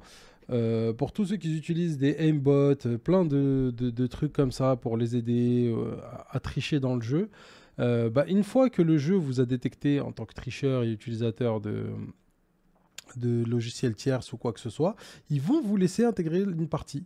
Donc ça déjà, on vous bloque pas, on vous empêche pas de jouer. Par contre, quand vous allez arriver dans le jeu, vous allez avoir des hallucinations, comme vous le voyez écrit dans le titre. En fait, le jeu va vous faire apparaître des ennemis que vous êtes les seuls à voir. Les autres joueurs ne verront pas ces ennemis. Donc vous allez commencer à vous exciter, à tirer sur des mecs. En fait, c'est juste des hallucinations. C'est pas des bots qui courent, auxquels vous pouvez faire aucun dégât. Et vous allez vous faire spot super facilement par tout le monde sur la carte, du coup. Donc je trouve le troll, franchement, très sympathique. Le troll, il est magistral. Je peux pas saler ça. Genre, je peux pas saler ça. Tu peux pas. Personne ne peut saler. Même Saleman, il peut pas. Genre, franchement... tu sais quoi, j'aime pas les Call of, mais là j'ai envie d'installer un Call of Duty Warzone juste pour voir un mec psychophrène qui tire en l'air. Genre j'ai envie d'acheter le jeu, de l'installer, juste pour voir une partie où t'as un coéquipier ou un mec random dans la map qui va être là en mode un mec qui s'excite sur des mobs alors qu'il n'y a personne en fait. Ça serait vraiment marrant. Ça doit être marrant à voir. Et le pire, moi j'imagine si tu fais ça sur des parties en. Je sais pas s'il y a des parties où tu peux jouer avec des potes. Ouais. Moi, j'ai des potes qui je connais, ils aiment bien cheater, tu vois. Ouais. Donc, imagine, moi, j'imagine bien le concept où, genre, t'as des potes qui ont cheaté, qui ont ce délire, et là, toi, tu vois ton pote tirer dans le vide. Là, tu fais, franchement, en plus, si c'est un pote, c'est encore plus drôle, t'en vas dire, alors, c'est en cheat, bro? Alors? C'est quoi le logiciel? Tu t'y dis quoi? Parce que là, tu tires un peu dans le vide. Non, mais il y avait des ennemis, tu l'as pas vu, non? Non, mais te justifie pas, hein. Il y a personne, frérot. C'est ça. Il y a un autre jeu qui faisait un truc super sympa. Je suis mort. Enfin, je sais même plus si c'est pas Warzone ou si c'est un autre jeu. Mais je sais qu'il y avait un autre truc comme ça où, grosso modo, dès que tu visais un ennemi pour que tu allais lui tirer dessus, ton perso, il jetait son arme au sol pour les tricheurs. Ah, je m'en souviens. Ça, c'était bien marrant, ça aussi. Il y a pas mal de petits trolls comme ça qui sont sympas. Bon, il y a plein de gens qui vont se poser la question pourquoi ne pas ban directement ces tricheurs. Ce qu'il faut savoir, c'est que pour des grosses boîtes comme Activision qui ont des millions de joueurs et énormément de tricheurs sur Warzone, c'est pas efficace de les ban un par un. Grosso modo, ce que tu fais, c'est que tu détectes les tricheurs et tu étudies la manière dont ils trichent pour trouver un fixe général contre cette manière-là de tricher. Mais pendant ce temps-là, tu les laisses jouer et du coup, potentiellement, détruire l'expérience de jeu de ceux qui jouent normalement. Et ben, justement, c'est pour ça qu'ils mettent ce genre de petits trolls dans le jeu. C'est du coup pour leur détruire leur expérience de jeu à eux, faire marrer les joueurs normaux qui, eux, ne trichent pas pendant pendant qu'ils analysent les manières de tricher de ces tricheurs-là pour trouver des fixes généraux. Eux, ce qu'ils veulent, c'est piéger toute une communauté de tricheurs d'un coup et pas sniper un par un des trolls, des mecs qui trichent un par un. C'est comme quand tu veux exterminer... de modo, tu vois, genre... Ce qui, franchement, techniquement, je pense pas que ça soit faisable pour un aussi gros jeu que Warzone avec le nombre de joueurs et tout. Ça me rappelle le film Yes Man, tu sais, où t'as Jim Carrey là, en train de faire les requêtes de vœux, là, tu sais, des gens. C'est ça, un par un. Et un. il les fait à la main, tu vois, il est là, il est en mode. Et plus il en fait, et plus il va checker. Au début il y avait 100 000, puis après il en fait plein, tu sais, il est content, tu sais, il est en mode speed Superman. Il a pris 450 000 en fait. Mais non, mais c'est interminable.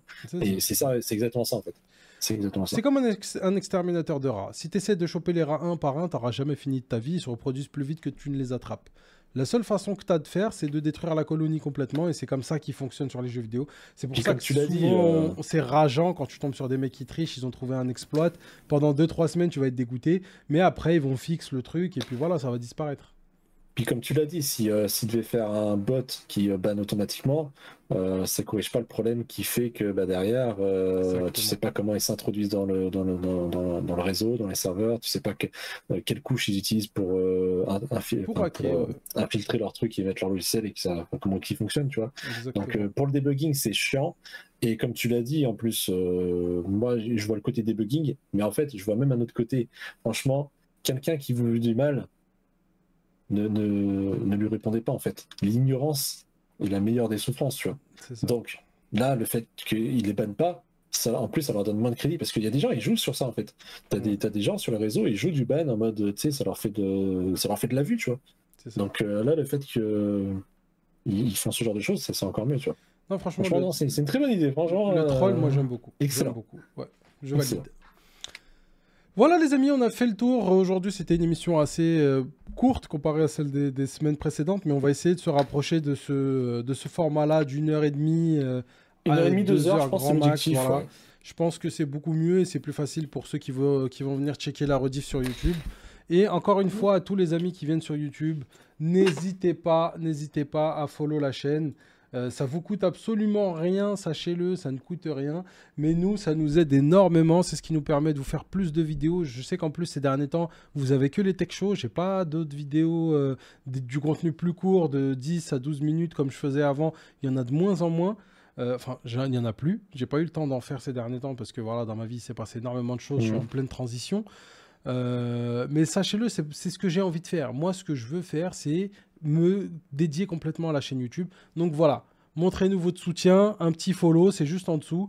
Ça nous permet de vous aider, de vous fournir encore plus de vidéos et de vous apprendre encore plus de choses. Et nous aussi d'apprendre, parce qu'on est là comme vous. C'est un voyage qu'on fait ensemble où on est là pour apprendre. On n'aura pas réponse à tout, hein, mais on peut vulgariser pas mal de choses après, ce qui est dans notre pouvoir, quoi. Et de toute façon, plus vous serez nombreux à nous suivre, et plus on pourra aller chercher les réponses loin. Plus on aura accès à des contacts, à des personnes bien placées. Qui pourront nous expliquer mieux, voilà. etc. Moi, j'adorerais pour avoir une discussion avec des ingénieurs de chez Intel pour mieux vous expliquer la prochaine architecture du prochain CPU. Mais ça, ils vont pas me l'accorder tant qu'on n'a pas une commu assez forte derrière, tu vois. Donc, on a besoin de vous pour ça. Et du coup, c'est du gagnant-gagnant. Plus on peut, nous, aller loin chercher les infos, plus on peut vous fournir des choses et vous vulgariser des trucs qui paraissent, des concepts qui paraissent ultra compliqués. Le but de la chaîne, c'est ça. C'est de prendre des concepts ultra compliqués et de vous les expliquer de manière la plus simple possible. Ouais. Voilà, moi, le but, c'est que tout le monde comprenne les PC, qu'on arrête de se faire niquer sur les prix et sur la qualité, et voilà, qu'on passe tous un meilleur moment derrière notre écran. C'est le but. Tu sais, j'en parlais beaucoup, mais tu sais, par rapport à mes voyages au Japon, chaque fois que je dis que j'ai été un mois au Japon avec 1000 €, les gens ils sont en mode mais non, mais t'as vécu sous impôt. Eh oui, mais c'est l'informatique, c'est pareil. Hein. Là, si demain tu dis ouais, moi je te fais une config gamer, tu peux jouer, tu peux streamer pour 850 €, les gens vont te dire mais non, mais c'est un PC tout pourri, genre tu vas nous mettre quoi, tu vas nous mettre de la merde dedans. Frérot, je t'assure que tu auras un PC aussi puissant qu'une boutique qui t'aura vendu un PC à 1500 ou voire 1600. Genre. Et pourtant, 850 €. Moi, parce que tu t'y connais. Parce que plus tu as de connaissances dans l'informatique, plus tu peux payer moins cher. Exactement. Excuse-moi, du coup. Non, c'est moi. Moi, d'ailleurs, il y a un concept de vidéo que j'adorerais vous faire. C'est mon... Oh, je suis trop pressé d'avoir des fonds pour vous faire ce genre de vidéo. Mon concept rêvé, c'est d'aller en caméra cachée, peut-être pas en face, peut-être ça se fera au téléphone ou sur Internet, mais commandez un PC, grosso modo. Si je peux en caméra cachée sur place, ce serait le top du top. Allez dans les plus grandes boutiques de vente de PC en France. Me faire conseiller un PC avec un budget, leur dire voilà, j'ai 3000 euros, non, peut-être pas, peut-être plus 1500, ça sera plus parlant pour tout le monde. J'ai 1500 euros, je veux un PC pour jouer à Call of, à LoL, à Warzone, à Assassin's Creed. Voilà ce que je fais. Je veux un PC, j'ai 1500 euros, qu'est-ce que vous me proposez? Voir ce qu'on me vend, les ramener au studio, vous les tester, faire des vrais bench, vous montrer, voilà ce qu'on vous vend. Aux gens qui ne connaissent pas, voilà. Quand tu arrives et que tu es un néophyte et que tu demandes conseil dans toutes les plus grandes enseignes françaises, je ne vais pas donner de nom, mais toutes les grosses enseignes, toutes, les plus grosses. Et faire le client mystère. Ensuite, je te jure, moi je suis mort de rire parce que je l'ai fait des milliers de fois. Mais il y a des dingueries. Moi j'y ai travaillé, les gars, dans la grande distribution, je vous le dis, il y a des dingueries. En vrai, elle est peut-être 1% de chance de tomber sur un gars cool. Sinon, tous les autres, ils vont te vendre un truc pour le vendre. On prendra totalement au hasard. Il n'y aura pas de... Vraiment je peux pas de biais. Qu'il y a 1% de chance. Moi, 1% de chance que tu tombes sur un gars qui s'y connaît et qui est pas là pour le fric. Franchement, je pense qu'on tombe pas, parce que même le mec qui s'y connaît, qui est sympa et tout, au bout d'un moment, il va passer pour le fric, parce que sinon, il gagne pas sa vie. C'est aussi simple que ça. Mais bon, moi, ce que je kifferais, donc, c'est faire le client mystère dans les plus grandes enseignes. Vous ramenez un PC. Voilà ce qu'on nous a proposé pour tel montant. Et ensuite, après vous avoir expliqué tout le process, pourquoi on nous a vendu ça, à charge ou à décharge, parce que ça se trouve, on va tomber sur des mecs très bien qui vont très bien nous conseiller, et là, on dira les choses telles qu'elles sont. Et on vous expliquera tout le process de vente et pourquoi ils font les choix qu'ils font et pourquoi on nous propose ce qu'ils nous proposent. On vous décortiquera vraiment tout le truc. Et ensuite, en dernier lieu, je mettrai au défi notre frérot Arilsan, ou Arilsan me mettra au défi moi, chacun son tour, on pourra faire plusieurs éditions, de monter pour le même budget la meilleure config gaming possible. Dans les mêmes budgets, tout pareil. Le même cahier des charges que ce qu'on leur demandera, et on comparera ensuite les machines. Et là, vous pourrez vraiment vous faire une idée de voilà ce qu'on peut faire quand on monte soi-même son PC. C'est absolument pas compliqué. Comparé à ce qu'on veut vous faire croire, c'est franchement simple et à la portée de n'importe qui. Il y a quelques règles de base à suivre, et tant que vous respectez les quelques règles de base qu'on vous donnera, vous serez tranquille. Vous serez tranquille. Allez checker, il y a une vidéo où je monte un PC pour ma femme. Allez la checker. Vous allez voir, il n'y a rien de sorcier. Et je vais bientôt en refaire une normalement. Là, je suis en train d'aider mon beau-frère à faire sa config. Il est en train de commander les pièces. Là, il a presque tout reçu. Je suis en train d'essayer de voir avec lui pour en faire une vidéo YouTube. Alors, c'est soit moi qui fera le montage complet, soit peut-être, si j'arrive à le convaincre, lui qui fera le montage et moi qui restera là en assistance. Et pour vous montrer qu'un néophyte qui a regardé 4-5 vidéos sur YouTube, il peut très bien le faire tout seul. Moi, je serais là vraiment... Par contre, comme concept de vidéo, je pense que ça serait cool. Genre, moi, ce serait vidéo, genre dans le titre, c'est un gars qui s'y connaît rien monte un PC sous ma surveillance, tu vois. Ça, genre ça c'est. Mais ça, moi je signe direct pour ce genre de vidéo, c'est excellent. J'aurais kiffé si j'avais une chaîne. Mais moi, c'est ce que j'aimerais faire dans la chaîne. J'aimerais bien faire. Et après, c'est dommage parce qu'il y a des gens qui vont dire ah c'est un acteur, c'est machin. Nanana. En vrai, non. Les gens diront ce qu'ils veulent. Mais moi, même si les gens disent ça, je m'en fous. Ce serait un kiff, tu vois, genre juste genre. Moi, de toute façon, les gens, ils peuvent le voir, que ce soit sur le stream ou sur les vidéos YouTube, c'est 100% honnête et franc, et il n'y a pas de mise en scène. Vous me voyez comme je suis, c'est totalement authentique, donc je m'en fous après. Chacun dira ce qu'il veut. Par contre, après, tu vois, tu disais que c'est facile, mais en fait, les gars, il faut bien différencier. Ceux qui, même si c'est ultra simple, c'est du Lego, vous avez déjà joué au Lego, bah voilà, vous pouvez être capable de monter un PC. Mais je conçois qu'il y a des gens, c'est comme pour parler anglais, tu vois. L'anglais, ça peut être facile, mais il y a des gens qui se disent non, mais je suis anti-anglais, je veux vraiment pas parler un mot, je m'en fiche. Tu vois, je comprends. Donc, tu vois, bien sûr, je comprends que du coup, il y en a, ils veulent pas du tout faire de montage, ils veulent faire ça pour une boîte. Oui. Mais là où on vous explique que c'est facile, c'est pas que pour monter. C'est qu'en fait, d'avoir un PC super puissant, mais pas cher, c'est simple. C'est ça. Mais il faut avoir des connaissances. Et là, je parle pas de faire du montage et tout, je parle juste de déjà choisir ses pièces et ensuite de demander à quelqu'un de le monter, tu vois. Et faut bien différencier les deux. C'est pas ce qui coûte cher en vrai le montage. Ce qui coûte cher, c'est les pièces. Une fois que vous avez bien déterminé vos pièces, franchement, vous le montage, savez le sur la faire, plupart des sites, c'est 40 balles, tu vois. Genre, 40, 50 euros, et il y a un mec qui vient qui fait tout le montage si t'as pas envie de te passer. Moi, en vrai, je conseille toujours de le faire soi-même parce que ça vous permet de mieux connaître et de mieux appréhender la machine. Et une fois que vous la connaissez, c'est beaucoup plus simple à gérer si vous avez un problème ensuite. Mais bien sûr que si vous n'avez pas envie de le faire, ça se fait facilement. Et c'est vraiment pas ça le problème dans l'histoire. Dans l'histoire, le vrai souci, c'est de bien choisir ses pièces. Surtout aujourd'hui, on n'a plus d'excuses. Avant, tu avais les CPU AMD là, avec les picots sur le processeur qui étaient chiants. Maintenant, vu qu'ils sont LGA comme Intel, il n'y a aucun risque de péter ton CPU, tu vois. Donc, même avec les picots sur le processeur, ça va. Tu fais un peu gaffe. Quand tu le mettais, tu sentais une petite résistance, quoi. Et les gens, s'ils tapent, c'est fini. Hein. Faut juste pas jouer au foot avec, c'est tout, les gars. C'est tout. Franchement, à l'époque, non, chez AMD, je peux concevoir que les gens, ils étaient pas chauds, parce que non, les picots... ça peut faire peur. Moi, je t'ai dit, moi, j'ai été réparateur dans une boutique informatique pendant 5 ans. Je peux te dire, un bon 80% des clients AMD qui avaient fait le montage eux-mêmes, ils l'avaient pété. Hein.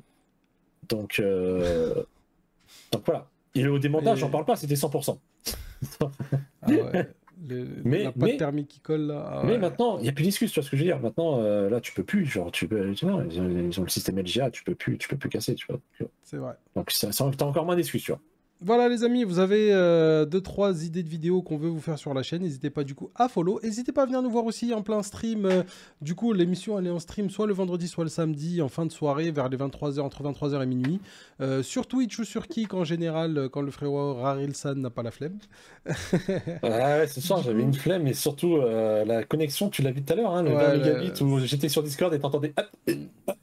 En fait, avec les orages là ces derniers jours, il y a des petits soucis de co. Moi, je pense surtout que tu as vu, il y avait le frère Daddy, il avait déjà une co, il a pas pu, lui, il avait pas de co, et je pense que tu vois, c'est le réseau général là aujourd'hui. Ah, je pense qu'ils ont des problèmes. Après, nous, on a des gros orages sur Henri.